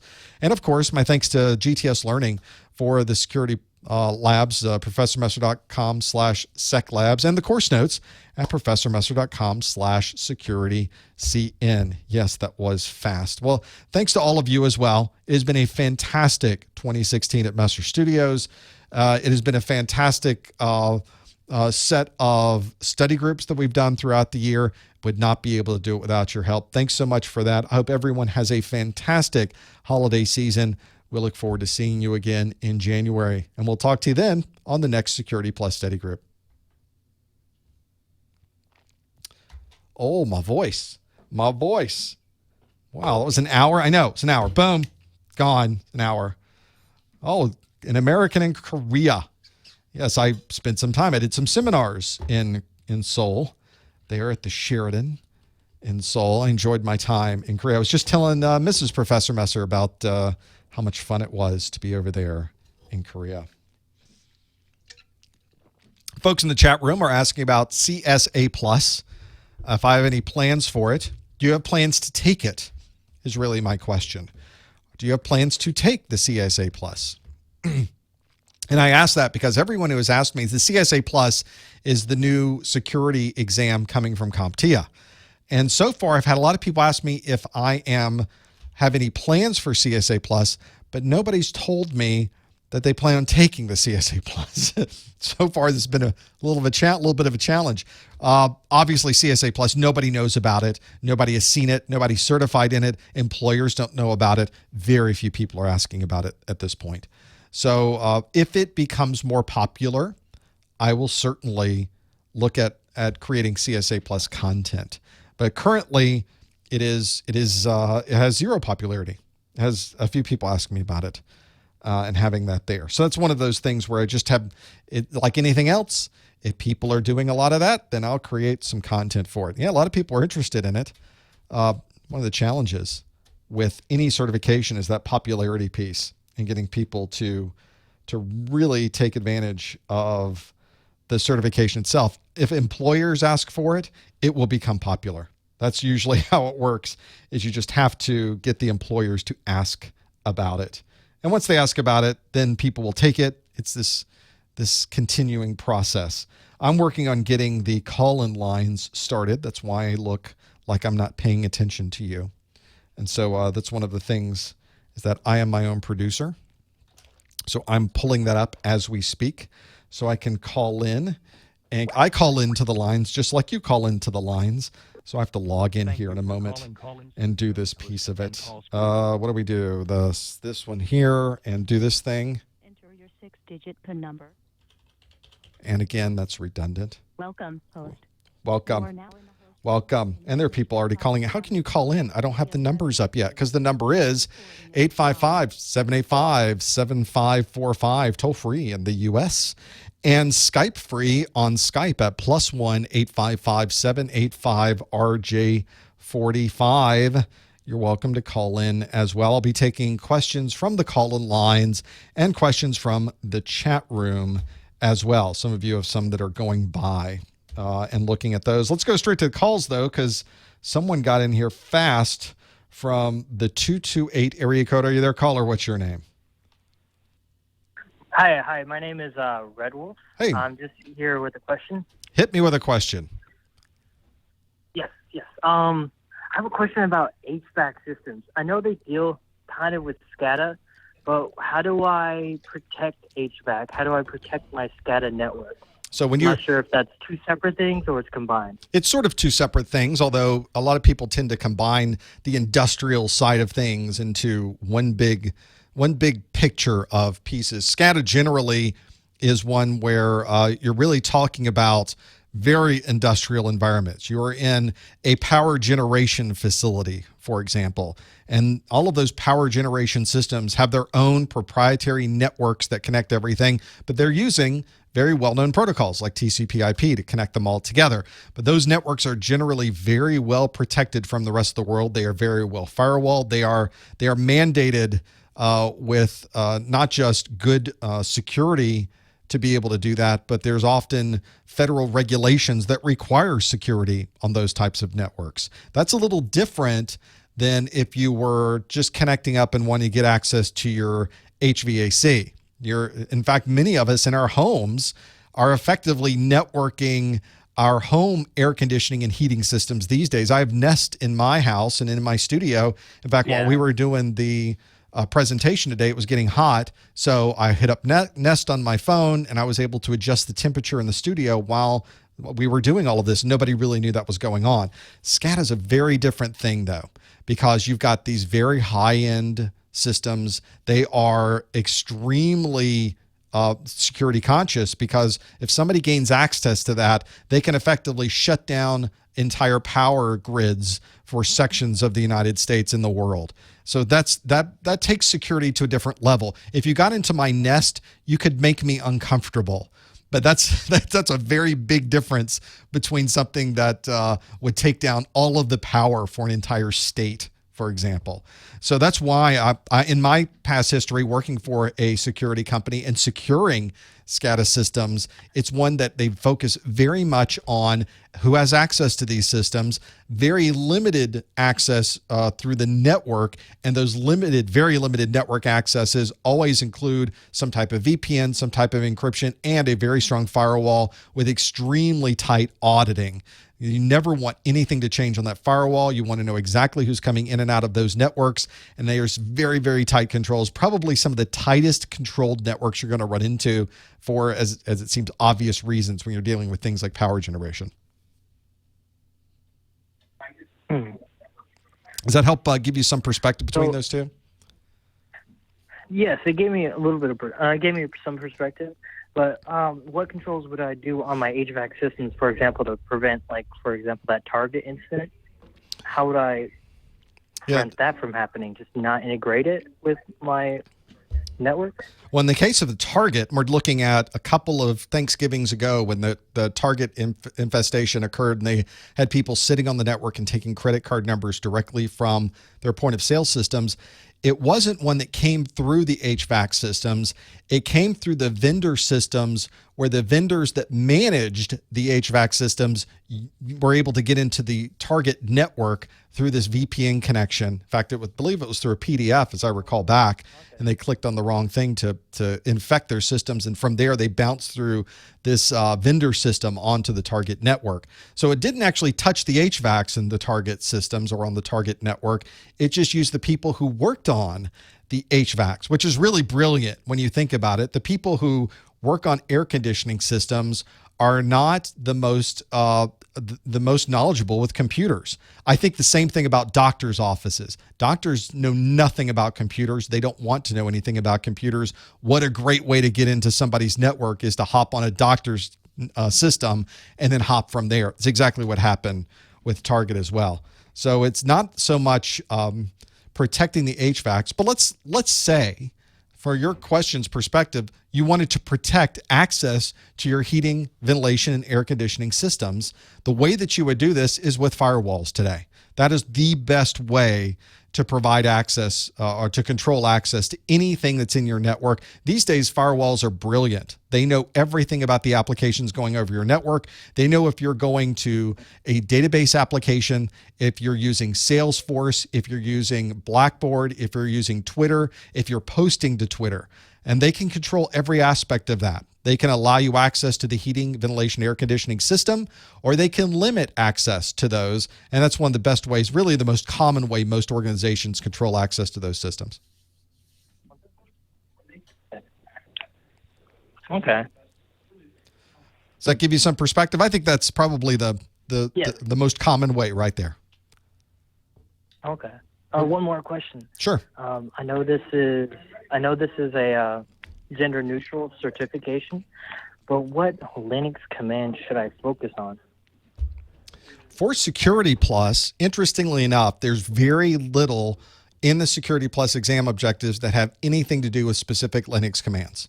So we're very fortunate there. Now, one of the things you may have noticed is that with Network Plus, which was updated earlier this calendar year, they added quite a bit of Linux in there. Some of the commands that are naturally Linux commands, the trace routes, the pings, there's a lot of those that overlap. You'll notice with the A+, there's a whole section on Linux now. So you have to know tar, and you have to know the PS command. You have to know the LS and how it operates. You have to know everything about operating a Linux machine. But the Security Plus hasn't quite gotten there yet. So if you go to the CompTIA exam objectives for Security Plus, just know everything that's in those exam objectives. If there's no Linux in there, don't worry about learning Linux. Even if they ask you a Linux question, they're not going to go too far off their exam objectives. If you know everything in the exam objectives, you're going to pass your exam, no problem. Okay. All right. Thanks for calling. Good luck with it. Bye. There is, let's talk about CEUs. Some of the chat room, we're talking about those and the CEUs and what you work through. To recertify, boy, the information's in the chat room. Some of you are completely incorrect, and I'm now wondering if you're really saying that to throw people off. The Security Plus exam is one you can renew relatively easy by getting either a higher level CompTIA certification, a third-party certification. Doesn't have to be from CompTIA, or you can renew your certification through continuing education units. So that is one that becomes very handy. Now there's also different costs associated with renewing your CompTIA certification, whether it's the Security Plus or anything else. One of the ways that you can renew without having to pay an annual maintenance fee is to get a higher level CompTIA certification. In fact, this is the only way to renew your Security Plus without paying an annual maintenance fee. You can either, if you took an older version of Security Plus, then you can take the current version of Security Plus and simply renew by taking the same exam. Or you can take a higher level exam. At this point, a higher level exam for CompTIA, they have it on the CompTIA website. You can renew, if I take you to the right screen, renew with a higher level CompTIA certification, and it'll take you to another page that shows for Security Plus, you can either get the new and yet unreleased CompTIA Cybersecurity Analyst, the CSA we were just talking about, or the one that does exist, which is the CompTIA Advanced Security Practitioner, the CASP. Now, if you take either of those, you pay no annual maintenance fee, and your Security Plus will automatically be renewed up to the date where you took and passed that higher level exam. So that becomes very easy. Now, if you already took the 401 exam, you can't take it again. You would have had to take the 301 exam to be able to take the 401 exam to do any type of renewal with Security Plus. That's another way to do it. If you do anything else, if you take a third-party certification to take your exam, if you also take and accumulate CEUs by doing things like this, by watching this live stream and doing those things, then you have to pay an annual maintenance fee. And the annual maintenance fees for Security Plus do cost more than the annual maintenance fees for Network Plus or for A Plus. So make sure you check on the CompTIA website which one applies for you. That's another thing you have to consider and think about whenever you're working through all of those pieces. I would think, some people are saying, well, is the 401 exam harder than the 301? Maybe a little bit, but not much. It's very similar in content between the two. In fact, I would say from a difficulty perspective, probably not more difficult, but I think there's more content on the 401. Not by much, though. If I look at the 301 course notes, which were also some extensive course notes, the Security Plus is always extensive. Those were 28 pages, and it was extending the 401 to 36 pages. So yeah, there was a good bit more data that was put in there. Make that happen in order to do that. Now for Security Plus, how many CEUs do you need to renew the Security Plus? Let's have a look at this, because I think this will be able to tell us the different pieces of it. Let's look at the CE activities and the things you can do. So for Security Plus, you need 50 CEUs to renew. If you have a Network Plus, it's 30. For an A Plus, it's 20. So Security Plus, that's a lot of CEUs. But the Cybersecurity Analyst is going to be 60, and if you have a CASP, it's 75. That's a lot of CEUs, so get cracking. You'll find that a lot of things you normally do, if you're already a security person, there's an activity, a summary document on the CompTIA website that for some reason they put in a PDF form, and it's the most important thing about renewing, but for some reason they make it hard to get to. Me? Angry about that? Not at all. I just don't understand. What are you doing? But they show you can earn a certification. You can teach a course, create instructional materials, complete a workshop, publish an article, white paper, or blog post, attend a webinar, attend a conference, complete a training course, complete a college course. Normally those 4 things somebody's doing in 3 years if you're already in the industry. So often you attend a training course and you're done. You're good with all of those. So it's another good way to make that happen. Yeah, there are no longer A Plus, Network Plus, or Security Plus certified for life. That doesn't happen. If your coworker took the 401 exam, your coworker did not take the 401 exam and was certified for life. Your coworker took a 301 exam. Anything before 2011, I think it is. After 2011, everything was a 3-year renewal. So it's pretty important with those. There is no name of the PDF. You have to go to the CompTIA website to the page that says Earn Continuing Education Units, and there's a download the CE program activities summary right there on the screen. So you have to hunt for it. You have to find it. It's there somewhere to be able to do that. So Yeah, it would have to be years ago to do certified for life. Primary reason is that there is a international standard about certifications, about IT certifications, that says you have to keep all of these skills up to date. And one of the most important people that follow that international standard is the United States federal government. So a lot of the people that make certifications make sure that they keep them up to date so that they will be compliant and something that the federal government will use. Otherwise, the federal government would never use the CompTIA certifications. So that's why they're no longer certified for life. People say they did it to make it harder. They did it because it was a money grab. None of that's true. They did it because the people accepting the certification said, we want you to do it this way. So that's it. Does putting up with the CompTIA website count towards continuing education units? It should. They have really tried to make the website easier to use. And in some ways it is. And in other ways it is not. They're trying, though. I do see effort. And that part's good, that they're working on it. But there's things that I just don't understand, like putting all of the most important thing you need into a PDF. Why don't you put it on the screen? Because I'm right here on the screen. You can put it right there. That's just me. That's one of those things that somebody who manages a website, I'm like, why did you hide it? Why did you do that? Put it where I can see it. Put it where everybody can see it so that we're not all asking these questions and have to hunt around for something. How do you renew? I don't know. You'll have to find the link. It's a game. Think of it as something fun.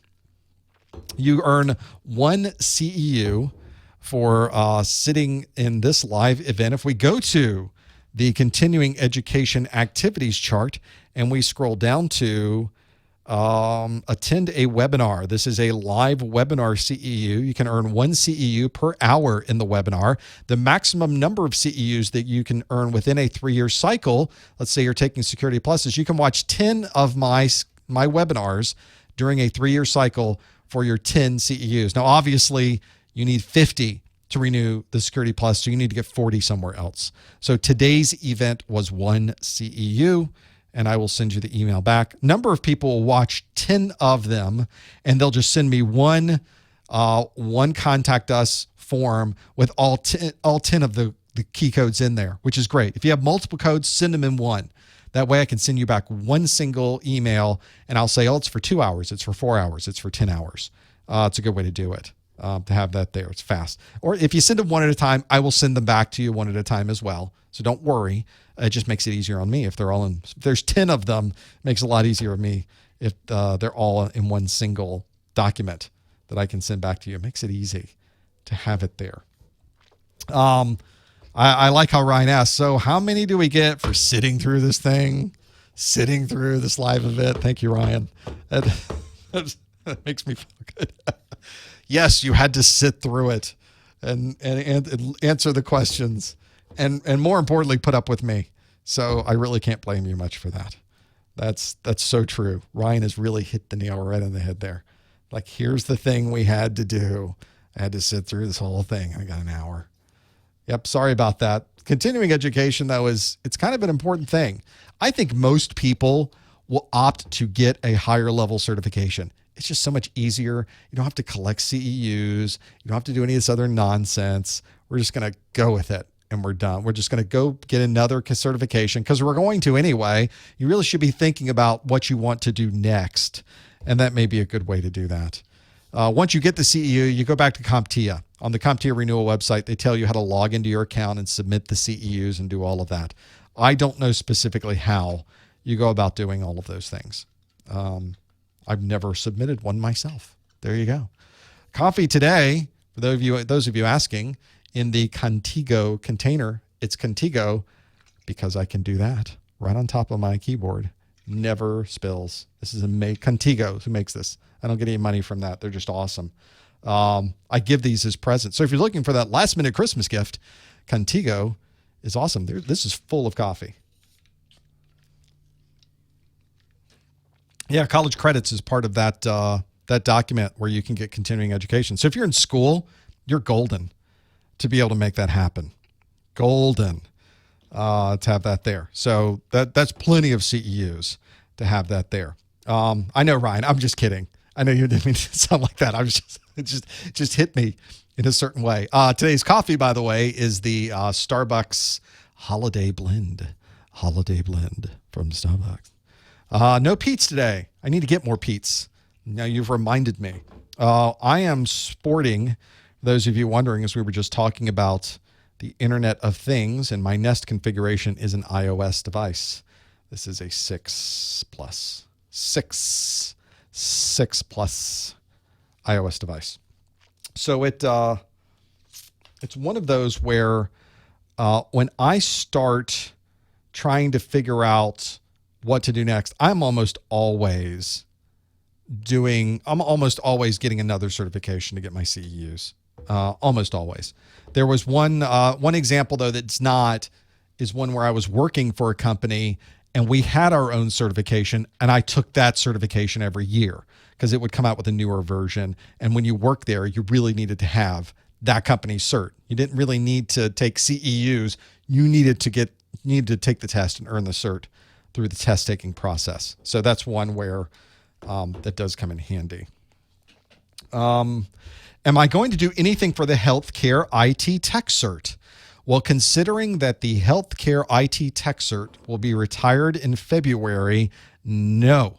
In 2 months, that certification will no longer exist. So, nope, will not be. I will not be starting.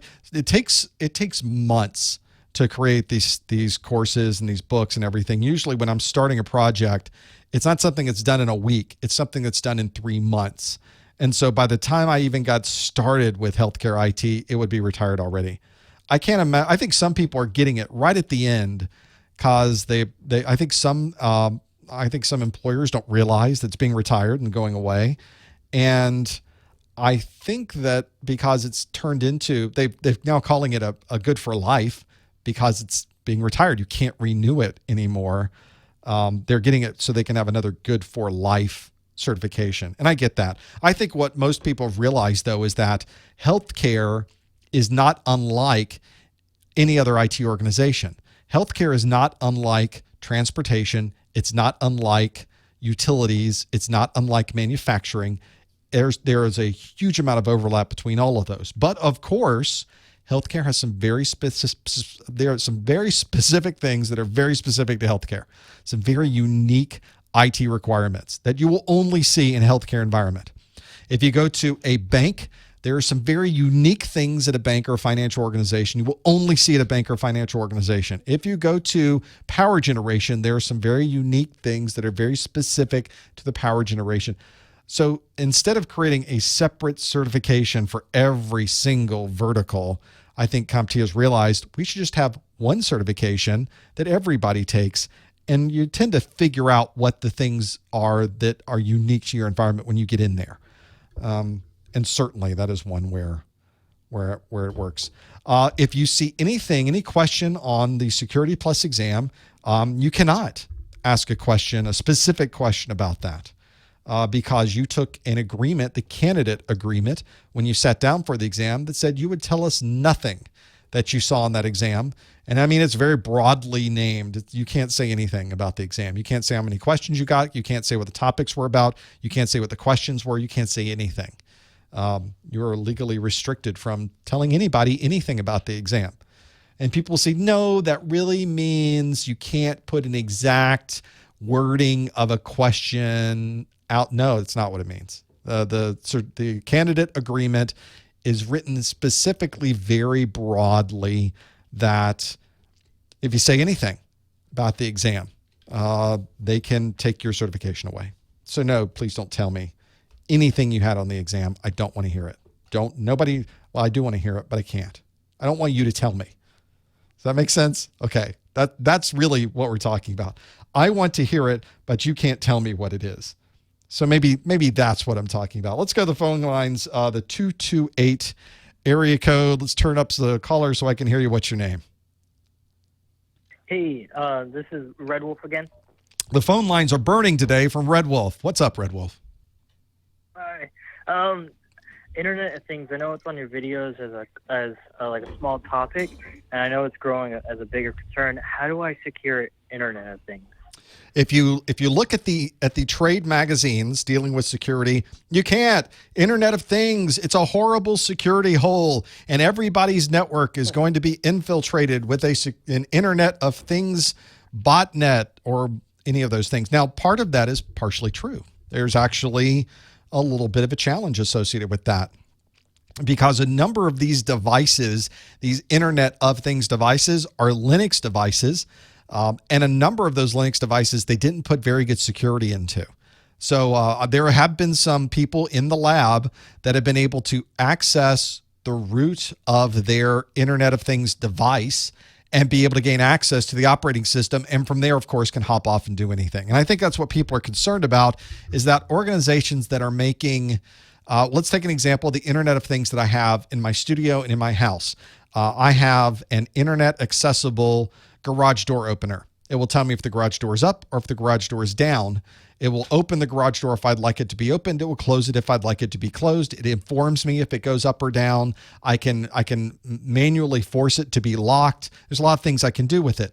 But do you think that a company that makes garage doors is necessarily an expert in internet security? I would bet probably not. I would think their forte, they make very good garage door openers. They make exceptional garage door openers, but I just don't think they do as good a job as they could possibly do in security, because they're not a security company. They're not even an IT company. This is something brand new for them. I think the same way about Nest. I don't know that any of these, by the way, have seen any significant vulnerabilities associated with them or attacks associated with them, but it's pretty important that that we find a way to protect those. Now, one of the ways to do this, of course, in the chat room, they even said you put it behind a firewall. But the problem is that these devices are generally automatically behind a firewall because they're in your home, and everybody should have a home router, which is also a firewall, which is also usually a wireless device on their network. But the other problem with this is that these devices are inside of your network, but you're still able to access them without setting up your firewall to allow access. How does that work? Wait a second. How am I able to change the temperature in this room from my Nest app, but my Nest app is not directly talking to that particular Nest device? And I didn't set my firewall up to allow communication. How does that work? Well, that's because the Nest inside your building, inside your home, is constantly talking back out to the Nest servers, thereby setting up a communication. So you really can't block that conversation. And once they communicate to the server is now able to communicate back to the Nest device here. So if you really want to mess up my Nest device, you need to now take over the Nest server. So there's another challenge. Maybe it's not the devices we need to be worried about, it's where the servers are. So if I go into these companies and I attack their server for their air conditioning system, the server that's on their doorbell, the server that is for their garage doors, now I have access, the server that's on their alarm system, now I have access to their house. And I think that's where people are most worried about all of those things. You, of course, need to have a firewall. You, of course, need to put it at your house. But that doesn't necessarily protect you from any flaws or vulnerabilities with these Internet of Things devices. It's one where we just have to keep an eye on it. It's a very new very new world of hardware and software integration. It's one that's connecting up and giving more people access than ever before. And we now need to have a whole new set of security requirements for those devices and a way to get updated. So never install one of these devices and then don't register it. You always want to get updates from these companies to be able to do that. And you can't, people are saying, well, you need to lock it down how it phones home. Well, if you lock it down, then you can't access it to control it. You should have just gotten a regular controller. Why would you lock it down if you're not going to use the app to control? That's why it's an Internet of Things device. Then it's just a thing. There's no Internet of at that point. So that's the challenge is, yeah, you could lock it down. Absolutely. Get Wireshark, find out who it's going to, lock it down, block those IP addresses, block those port numbers, and then it's just a dumb thing. Well, in that case, you should have spot a dumb thing to begin with. So it's there's no good answer for you other than do the normal things you do with security. Be vigilant, be able to understand when the latest updates are coming from those manufacturers. Always have a notice to what's going on in security news so that you know if a manufacturer announces a problem, you're right on top of it and you can patch before anybody has access to it. Okay. So one more question. Sure. Sorry. So I kind of learn at a kindergarten level. Like I'm learning coding with Elsa from Frozen. Sure. Right now. Yeah. But right. So, can you give me an explanation of LDAP? What exactly it is? How do you protect it? And what does LDAP injection look like? Some characteristics of it. Okay. This is one where you don't often see LDAP injection much because it requires a higher level of permission, the LDAP database. But let's start at the beginning with LDAP. This is something that you will see used all the time in security because as a security person, you're logging into firewalls, you're logging into an IPS, you're logging into a router or switch, you're logging into all these different infrastructure components in your environment. And there may be, and you're going to have access to all of them. You need a username and password for every single one of those devices. Well, you could, of course, go into every single one of those devices and set up a local username and a local password. But obviously, if you have 20 firewalls, you have 30 switches, you have 12 routers, and you want to change your password, now you got to go to 50 devices just to update your password. Nobody does that. That's ridiculous. In fact, a good security best practice is to never have a local account on those devices because then people can gain access to it. Instead, you configure that firewall or you configure that switch. Whenever somebody logs in, go ask the local LDAP database if they have any credentials. And LDAP is just a way to store information in a directory format. It's sort of like your phone book, except you can store not just your name. You remember phone. Some of you remember phone books. A phone book is it's a book made of paper, and it lists people's names, their addresses, and their phone numbers in it. These older books are things very similar to an LDAP database because I might put your login name, I could put your location, your address, I could put a description of you, I could put your phone number, I can put your cubicle number, I can put any information in there at all. I can put your password in there in a secure encrypted form. And what happens is that I'll now log into the firewall with my normal network credentials, and the firewall will recognize, oh, I need to check the LDAP database if this is you. Hold on just a second. Let me go talk to the LDAP database. Hey, LDAP, let me flip to your page. Does this username and password match? Oh, yes, it does. Oh, and you're a security administrator. I'm going to now pull that back to my firewall and say, welcome. Thank you for joining us. And I'm giving you the rights and permissions associated with somebody who is a security administrator on this device.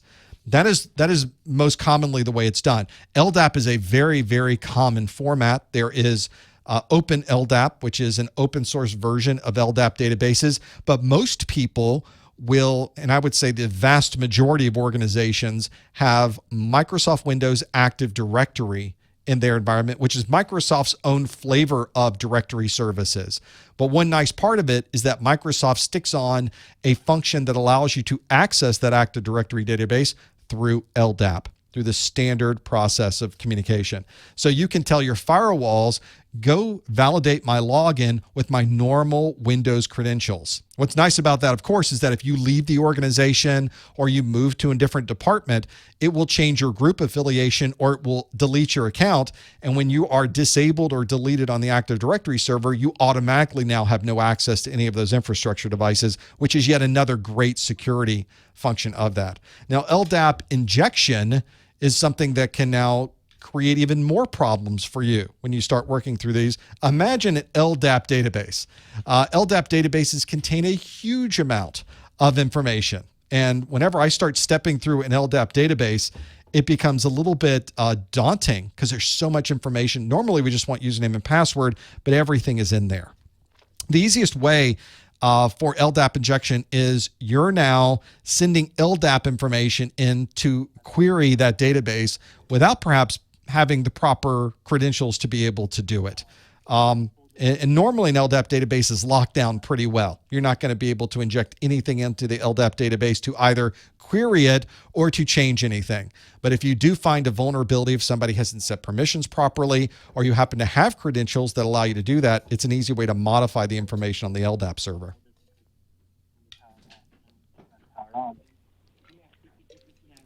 Oh, sorry. Thank you. Absolutely. Thanks for calling. LDAP is just a standard protocol, standard way to store information, standard way to query information from these servers. That's why you'll find the Microsoft Active Directory is the most common way that people will do this. In my last position, I worked a lot with next generation firewalls. We would put a next generation firewall in at a very large organization. They have 100,000 users, and the way that we were able to authenticate not just the administrator's access to the firewall, but authenticate people who were using the firewall for VPN access is we would simply point them to the existing Active Directory server, and we were done. We say, where's the Active Directory server? There's its IP address. All right, done. We don't have to configure any usernames. We don't have to configure any passwords. We don't have to do anything with groups. We don't have to do any of that. It's already in the LDAP database. And so anytime the machine received a VPN request, it checked the credentials based on the LDAP, and we were done. Usually running LDAP-S, using LDAP over a secure connection. Obviously, you never want to do that over an open connection, although some people did. There was some people would do that just over a wide open connection. Now, normally the password is encrypted already, but I just hated sending anything over the network that was wide open like that. It just did not make sense to be able to make that happen. It comes in a little bit more of a challenge. The question in the chat room, what would my recommendation be after Security Plus for security professionals? So this is one where there's no single answer. There's no correct answer, by the way, for that, because everybody has a different set of goals and objectives when it comes to security. Many people want to get more security certifications. The effective gold standard in the security industry is CISSP. That's where most people are working towards, or they want to be able to have that certification sometime during their security career. There is also a number of security certifications that are specific to products. When you get into security, working up to security, I tell people you want to get as much networking knowledge as possible. Then when you get to security, you get that first security job, you're now working in a network security group. Generally, you want to get very specialized on the tools that they have. And you tend to see people getting certifications on the Checkpoint firewall, the Palo Alto Networks firewall, the Cisco firewall. So it depends on what firewall you have, you'll get that certification. If you're using another security device, you'll get that certification for that security device. It becomes much more segmented when you get up to that level. There are some very good SANS classes. They have certificates you get for taking the SANS classes, but not necessarily certifications associated with that. And there's some other security certifications in the industry. We're seeing that CompTIA is trying to get into that market and do more with security certifications. We'll see how that goes. But there's certainly places to go there, whether it's a well-known broad certification like CISSP or something that's very specific to a product. And both are valuable because when you go out into the field and you're trying to get another job, if you already know everything there is to know about a Cisco firewall, you can now work somewhere else where they have Cisco firewalls. The problem, of course, is that what if they have a Palo Alto Networks firewall and you don't have a Palo Alto Networks certification?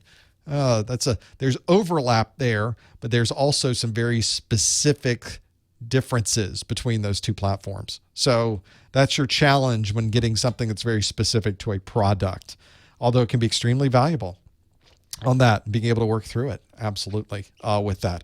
So in the chat room, Ryan's asking if we can discuss certificate authorities and certificates a little. Well, sure. Ask a question about certificates and CAs, the certificate authorities, and being able to work through them. It's often a misunderstood piece. Having worked with the certificate authorities, or do you mean computer associates and certificate? Could mean something else. CAs and certificates. The certificates could be certifications. I guess it depends on what the question is with those. I have a feeling I know who's on the phone on the 228 area code. Are you there, caller? Hey, it's me again. The phone Hey, lines are open, so you're welcome to talk. I got a question about IP version 6. So a link local address is FE80, and I see a slash and I see a 10. What is that 10, that slash after the slash? What does that 10 represent? That is your CIDR block notation. Yeah, in IPv4, you've seen the slash 24 and the slash 16, and it's the same thing in IPv6, except you have 128 bits to work with. So you have a slash 128 that you're dealing with. That means that you are masking all the way up to 10 bits in, and then all of the other bits are unmasked, is really what that is. It's kind of weird to look at, because when you start dealing with IPv6 from an end user perspective, almost all of your IPv6 addresses are going to be a slash 64. There's not really going to be any subnetting you do. You're not going to take it and go to a deeper level than slash 64, just because there are so many massive number of subnets available now. But for most people that are working on the networking side or the security side, you're going to be dealing with descriptions of addresses that they will describe the address with that subnet mask, with that CIDR block notation. So that's what it is a way to describe, here's what we're going to subnet to, and then everything after this could be whatever node or network address you want to, device address you want to put onto that. Okay, so is link local for IP version 6 always FE80, then CIDR notation 10? Is that, or it could be any CIDR notation? It is. It's always going to be that. Now, when you see it on your machine, you will see that it probably is subnetted differently. It's probably going to be a slash 64. But what it's saying is that it's probably going to use whatever network address is left over. Those extra 56 bits are going to be subnetted for whatever network you happen to be on. And then the last 64 bits are going to be your node address on the network. What it's really saying is, yeah, FE80 is what everything starts with. That's sort of a shortcut of saying it that way. All right, thank you. Absolutely. Thanks. There's IPv6 is its own world of things. That's its own. Yeah, well, you can ask any question. In the chat, we're saying, well, is that Network Plus? Yeah, it's probably Network Plus questions dealing with that, but you can ask whatever you want. So in the chat room, question is about CA, certificate authorities, is what makes a certificate authority trusted? Well, nothing. We've anointed the certificate authority. We have grabbed our magic wand and we have gone to the certificate authority and said, you certificate authority are now trusted. Boom. Bling. I guess it wouldn't be boom. Bling. Boom. You're trusted. You are now someone we trust. And there are probably a number of processes and procedures internal within that organization so that we know the certificates that create are going to be something protected. That has not always worked out that way in the world of certificate authorities, but let's say that that's the way it works, is that now when they make a certificate, we can really believe that certificate came from them. When they're not really making so much as signing and saying, hey, we trust you. Well, I can see that you're who you say you are. I'm signing this certificate. Here you go. Your certificate's now trusted. That's what a CA does. That's its objective. That's not more complicated than that. That's it. Now, the part that actually makes it trusted is if you go to your browser and you look at the certificate authorities that are trusted by your browser, that's how you know that these CAs will not cause your browser to give you a big red screen and say, you're now at an untrusted site, because they already have the public keys for all of these certificates from the certificate authority. They have all the public keys of the certificate authorities. So the public key is used to sign, the private key is used to sign things into CA. So when you see a certificate come in from professormesser.com and you see what certificate is being used, if you have the digital signature in your browser of this trusted CA and it validates and goes, oh, that's a valid signature, that's how your browser trusts it. That's it. If you are in an environment, for example, where you are someone who, and by the way, if your certificate authority is not in your browser, then it is, as far as your browser is concerned, not a trusted entity. You would have to import that CA's browser. Now, normally when you install your browser, it already has a list of those CAs. In fact, many browsers when you get an update, they will have new CAs in there old CAs will actually be removed sometimes. So that's why whenever we work through them, becomes a little bit more of a challenge to have the latest browser there. Now, in some environments, you might have a firewall that's doing SSL decryption on it, and it's actually acting as a proxy for SSL. You want to talk to Google privately via SSL. Your firewall stops that communication, creates a new certificate, talks out, gets the response, and then responds to you. Except the response there is coming from the firewall and not from Google. Your browser will pop a message up and go, whoa, I don't trust whoever this is in the middle. That firewall certificate has not been signed by a trusted certificate authority. So what the person who's in charge of the firewalls will do is take the certificate of the browser and they will deploy it to all their internal machines as a trusted certificate to the browser, so that you can now go to Google, browse Google securely, but the firewall can decrypt it in the middle, make sure there's nothing bad inside of it, and send it on to you. Now, does that mean that the security administrator for the firewall can see all traffic encrypted or not? Yes, it is. For the most part, yes. That is what that means. But that's the balancing act. If they didn't decrypt it, they wouldn't see what's in the web browsing data. They wouldn't know what URLs you were going to. They wouldn't know if there was malicious software inside of it. The IPS would not be able to perform any type of signature checks on it unless they were doing the decryption. So there's your balancing act, and they're able to make that happen. So it's a little bit more of a challenge to have that happen. Why is IPv6 not used worldwide yet? Boy, there's a number of reasons. Now, I started working with IPv6. Let me figure this out. Hold on. 95, in the year 1997 or 8. So 20 years ago, almost 20 years ago, I was working with IPv6. Back when protocol analyzers were DOS machines, that they were not Windows devices. Those were doing IPv6 protocol decodes. And I had IPv6 and I was doing protocol decodes of IPv6. There was no IPv6 to be seen, but it was the latest and greatest and it's coming and we're going to be using it. That didn't work so much, did it? We never implemented it, probably because we did such a good job at deploying and natting private addresses. Now, the problem, of course, now, what's a DOS? Thank you. Thank you, chat room. Thank you. There you go. I'm going to go color my hair now. The idea, though, is that because we've done such a good job with natting our IPv4 addresses, that DOS was what we had before Windows. It's not denial of service. That's a disk operating system made by Microsoft. That's how Bill Gates got his money. Right there.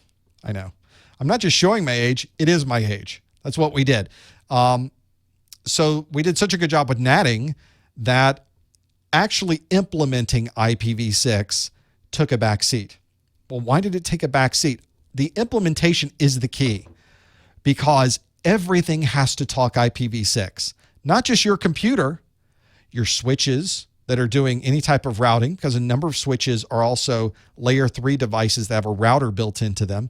So there's switches that have routing capabilities in them. Those are going to need to understand IPv6. You have routers that are just doing routing in your environments. Those need to understand IPv6. What about your firewall? It needs to understand IPv6. What about your IPS? It needs to understand IPv6. What about your proxy? It needs to understand IPv6. What about your HVAC system? What about your Internet of Things? What about your SCADA? What about your, go on and on and on and on. What about every single device that's connected to the network needs to be able to understand IPv6? So that's why it takes so long to implement this, because now that we've created these products, these firewalls, these routers, these switches with IPv6, we still haven't used IPv6. There's bugs in the IPv6 software. We got to get rid of the bugs. We got to make sure they work reliably. So it's taken years to get to this point because nobody's really pushing the use of IPv6 as much as we probably should be. We're seeing more and more of it now. I have IPv6 on my computer. I'm connected to an IPv6 router that's connected to the internet via IPv6, and I can natively communicate via IPv6 from my computer all the way out to web servers and back again. It's just one of those things, being able to work through them that become very handy. I find it very useful to have that there and have all of those pieces there. It's one where, let's go back to the phones. Someone other than a 228 area code has called an 865. Are you there, caller? What's your name? Hey, it's Windows Geek. Hey, Windows Geek. What can we do you for? Hey, I was just wanting to know about a path I should take. I'm getting close to graduating from a 2-year technical degree at a career college. Oh, excellent. Congratulations. And I'm, getting close. Just one trimester left. About 2 or 3 months. Nice.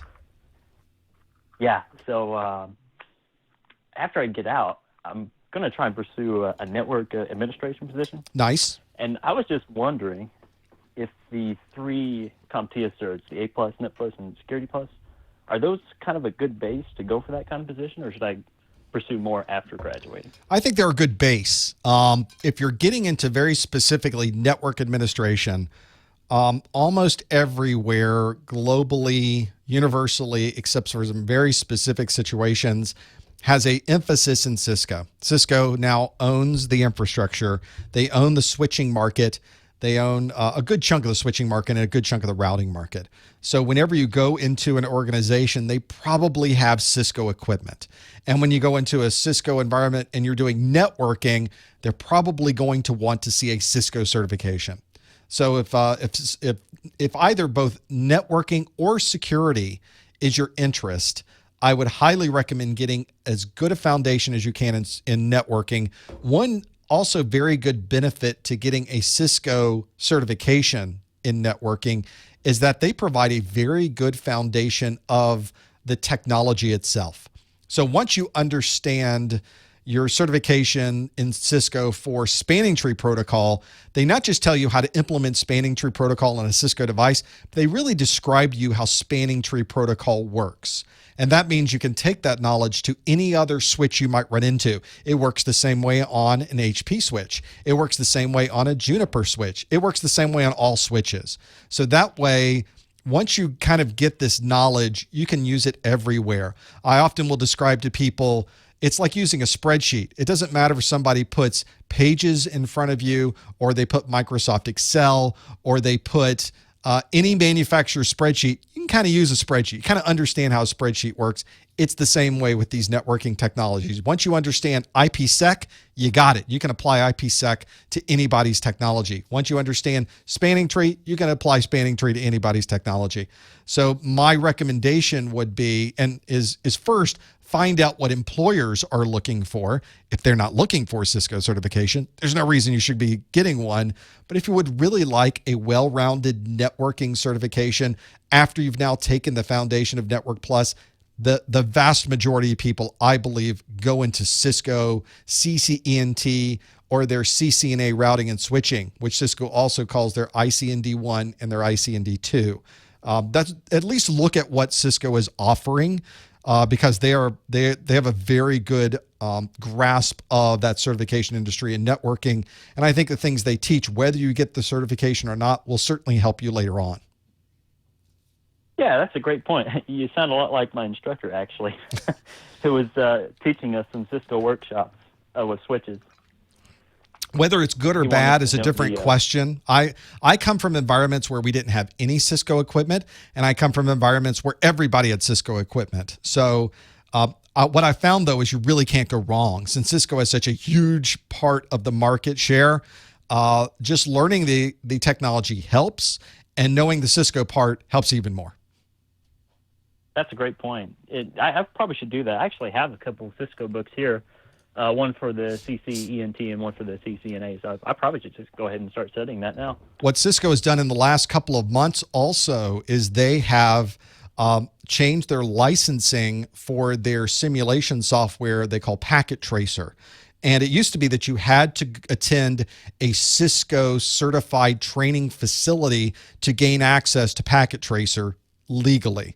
Now, Packet Tracer is just available on their website. You sign up on their website for their 1 hour Packet Tracer tutorial, which you can take or not take. It's up to you. But when you do that, you're now licensed to use Packet Tracer. So a lot of people will say you need to get 3 switches and 2 routers. You need to put them in a rack. You need to spend $400 doing that. I actually say you can just do it all in software. It's exactly the same experience with some very minor caveats. And it works fantastically. It's like you're sitting in front of a Cisco switch, sitting in front of a Cisco router. You can capture packets on Wireshark. You can send pings and trace routes to the network. You can send and create your own frames and send them through the network. In many ways, it's actually better than having physical hardware, and it's free to use now. So it's a great way to learn Cisco. Wow, that sounds awesome, actually. And you said it's free? It's free. Just sign up on Cisco's website. It's what they should have done many years ago, and they finally done it. Good for them. Wow. Hey, that's a great tip. I appreciate it. Runs in Windows, runs in Linux. It's fabulous. Go have a look. Just go to the Google machine, Packet Tracer from Cisco. Yeah, I will for sure. Oh, one other thing to my question. Sure. I particularly do well with Windows Server 2012 R2, for example. Yep. And I was looking at the MSCA 2012 certification. Is that one a good one to pursue?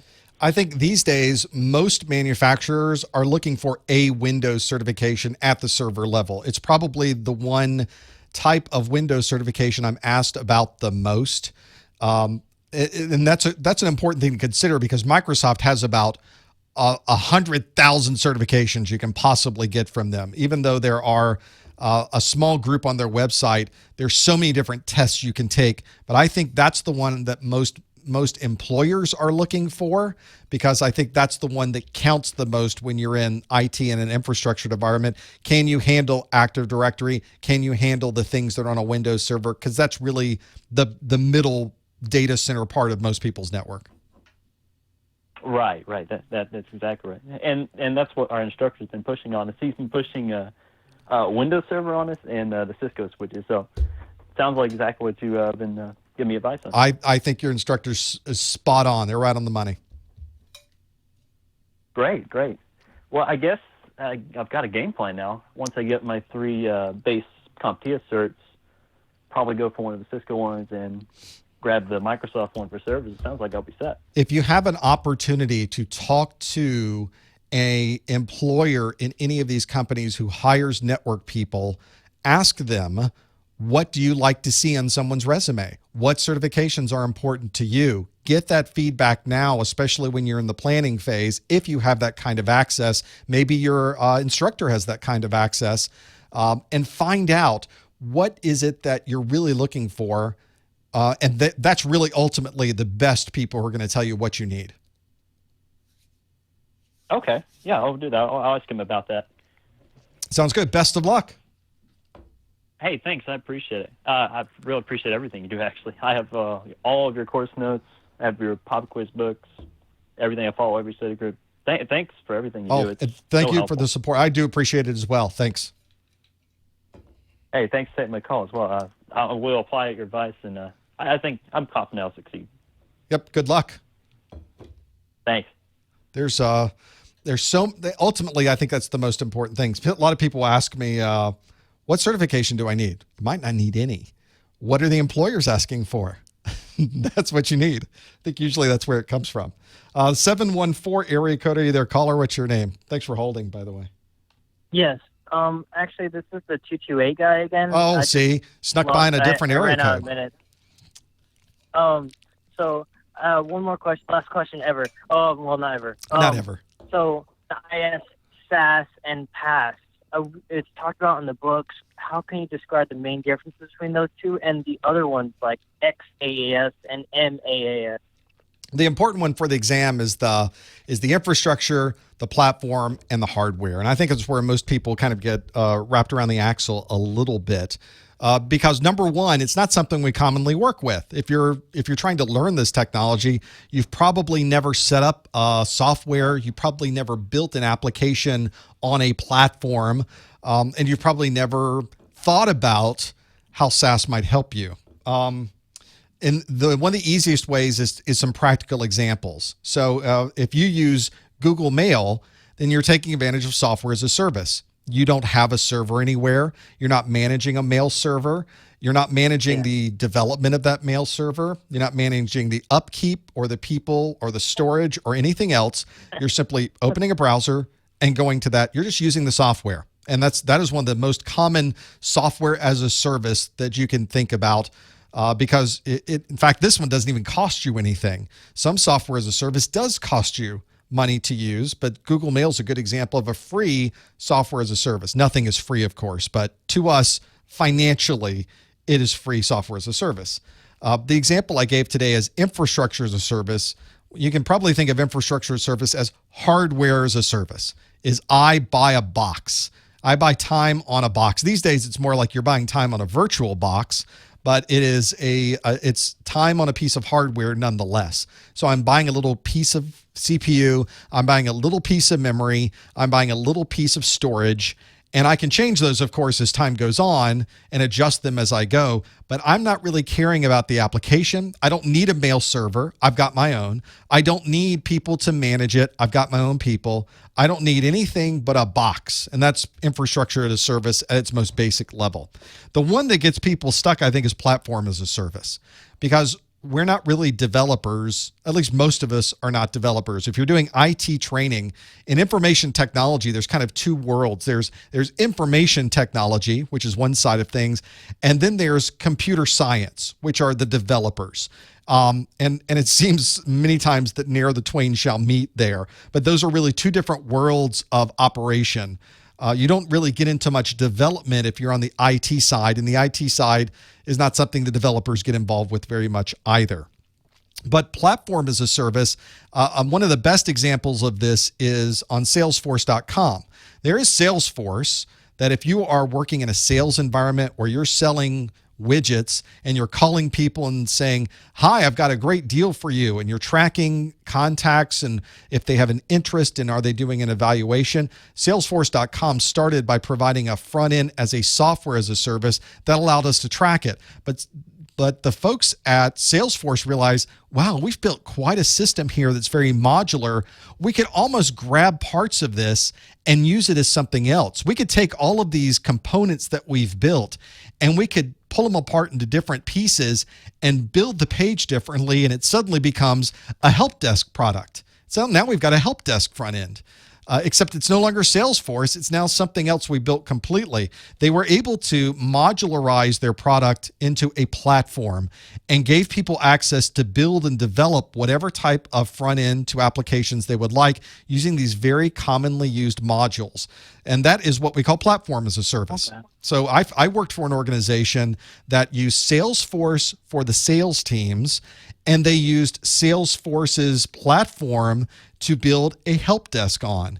And what was nice is those two things talk to each other extremely well, but the help desk piece was completely built in-house. It was customized for what we needed to do. There was nice hooks in it back to everything else that we did.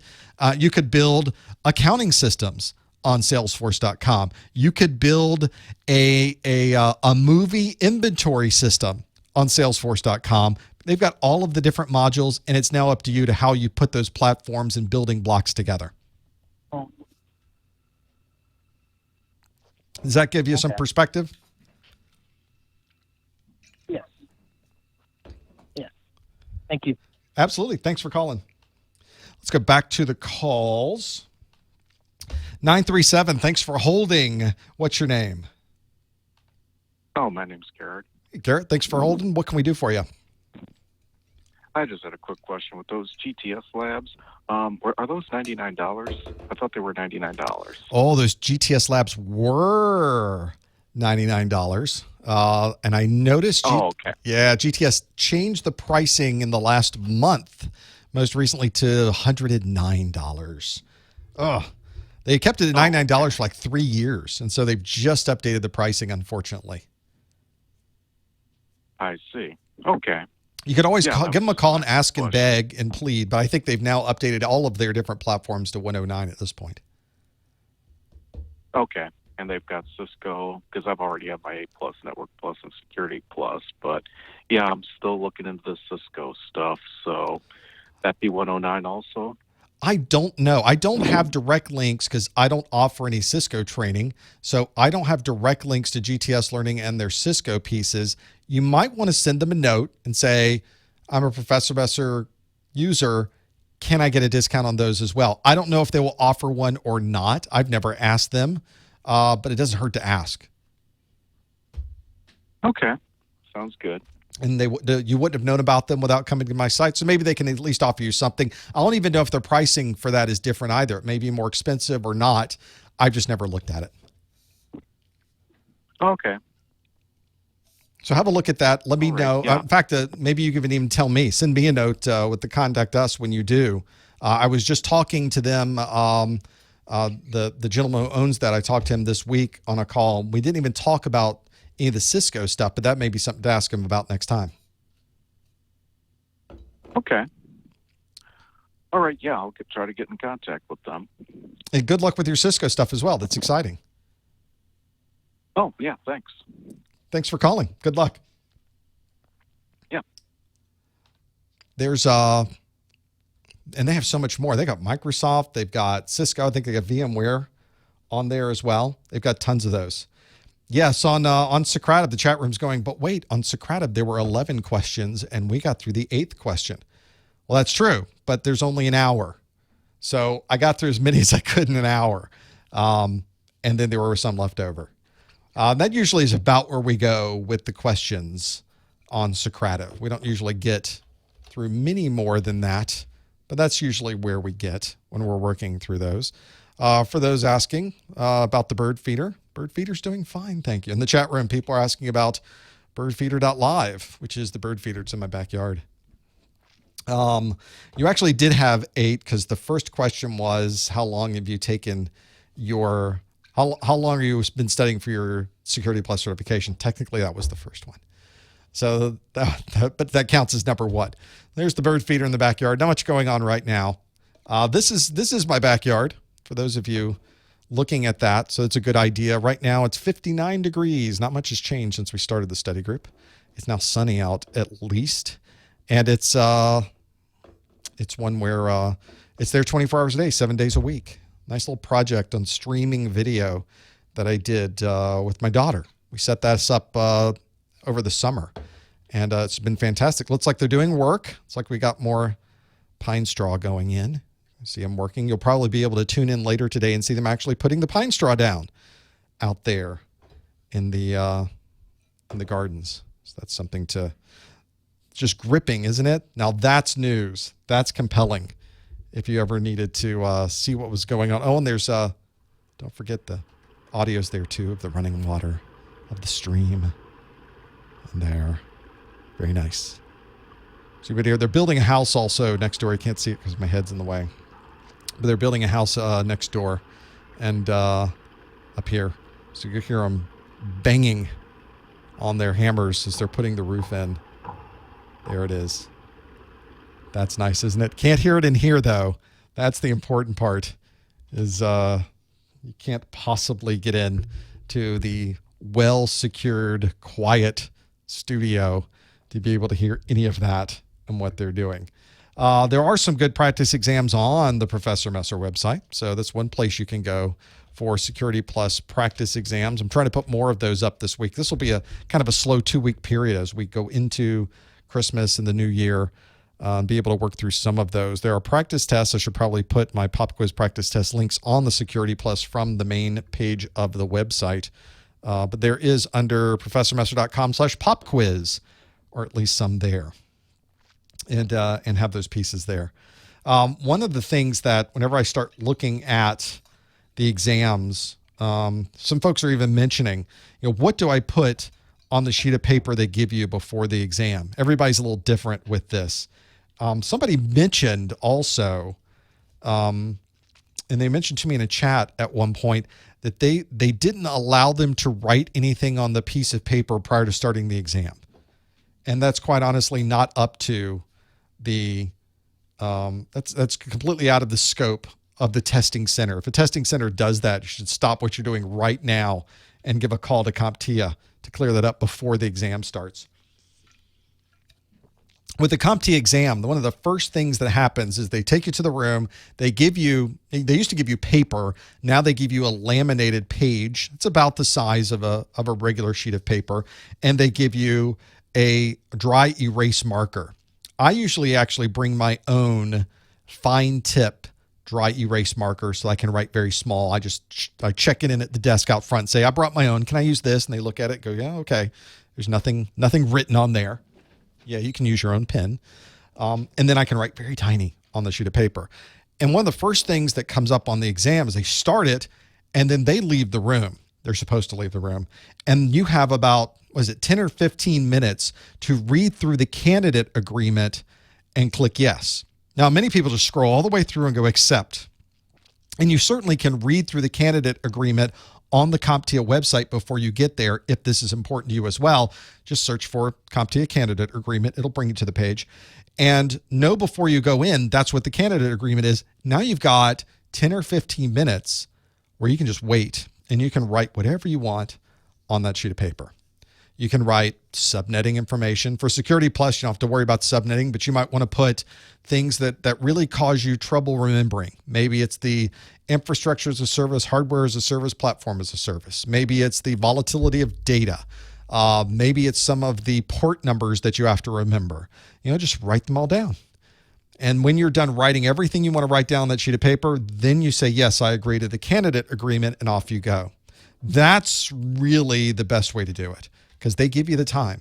You might as well take advantage of it, because the second that clock starts, you got 90 minutes after accepting the candidate agreement. So that's an important thing to be able to work through all of those and have those things there. I think that's extremely important to have those there and be able to work through all of them. Do I plan on doing another Microsoft video series again? I have not yet committed to something like that. Microsoft's exams are so segmented. Their market is so segmented that I have done in the past the Windows 7, configuring Windows 7. And as you know, the Windows 7, there's like 4 or 5 Windows 7 exams. There's at least 2 that you really should do, and then smaller segmented ones of those. Even on the server exams, which server do you create an exam, a video series for? What about the applications that run on the servers? The Microsoft SQL Server, the IIS, all the Microsoft products. And now there's Windows 10. Configuring Windows 10, Windows 10 at the desktop, Windows 10 for something else. They've got segmentation there as well. So I have stayed away from Microsoft training classes because of that segmentation. The real key to me is that I have a balance between a large number of people who need that certification and a limited amount of information out there about that certification. Well, Microsoft is very popular and there's a ton of training options out there. It's a difficult world to compete in. So I'm trying to find something that fits well for my organization to be able to compete, to be able to stay with what we're doing, to maintain this business model that we have. And my goal is to give you important and popular certifications that have not gotten the amount of visibility they need. And that's what I'm focusing on. That currently means there's no Microsoft video series in the pipe at the moment. Could it change? Yeah, it changes all the time. It changes day to day. What I think is important is sometimes wrong, and I need to be doing something else with those. That's important to have those there, being able to work through them. Whenever I start even working through them, it becomes a little bit more of a challenge. And having those there. Could I redo my YouTube profile page? Well, I guess I could. Old exams have full modules. The new ones have small boxes. Well, maybe they do. Maybe it is time to update those. I'll be glad to. Yeah, I did have somebody ask me about that this week. Said, when are you going to have the newest Network Plus videos? Well, they've been out there a year. So they're there. So I guess that's what they were talking about. They couldn't find them easily. That's a little bit of a challenge with YouTube. YouTube, they change everything all the time. So I constantly have to be on top of it. Clearly not with my profile page. So thank you for that. I'll do it right now while we're sitting here. I'll go to the page, and that way all of you will be able to have that there. I'll know it's here because when we're done, I'll have the pieces available, being able to work through those. Well, this has been a great end of the year. It's been great to have you here with us. It's been great to, I don't know, just be able to watch what's happening here through 2016. It has been a remarkable year for what we've done here, and a remarkable year just to watch everything happen, talk to you, do these study groups, create the training, and just have the ongoing conversation that we're having. It really has been something that I would have never expected, something I've always hoped, and something that seems to actually be viable. So I would not be able to say that without your help and support throughout the last year, and I'm incredibly grateful for that. I hope everybody has a fantastic holiday season. Have a great, happy new year. And I hope to see you here again in 2017. Thanks for joining for the study group. We'll see you in January.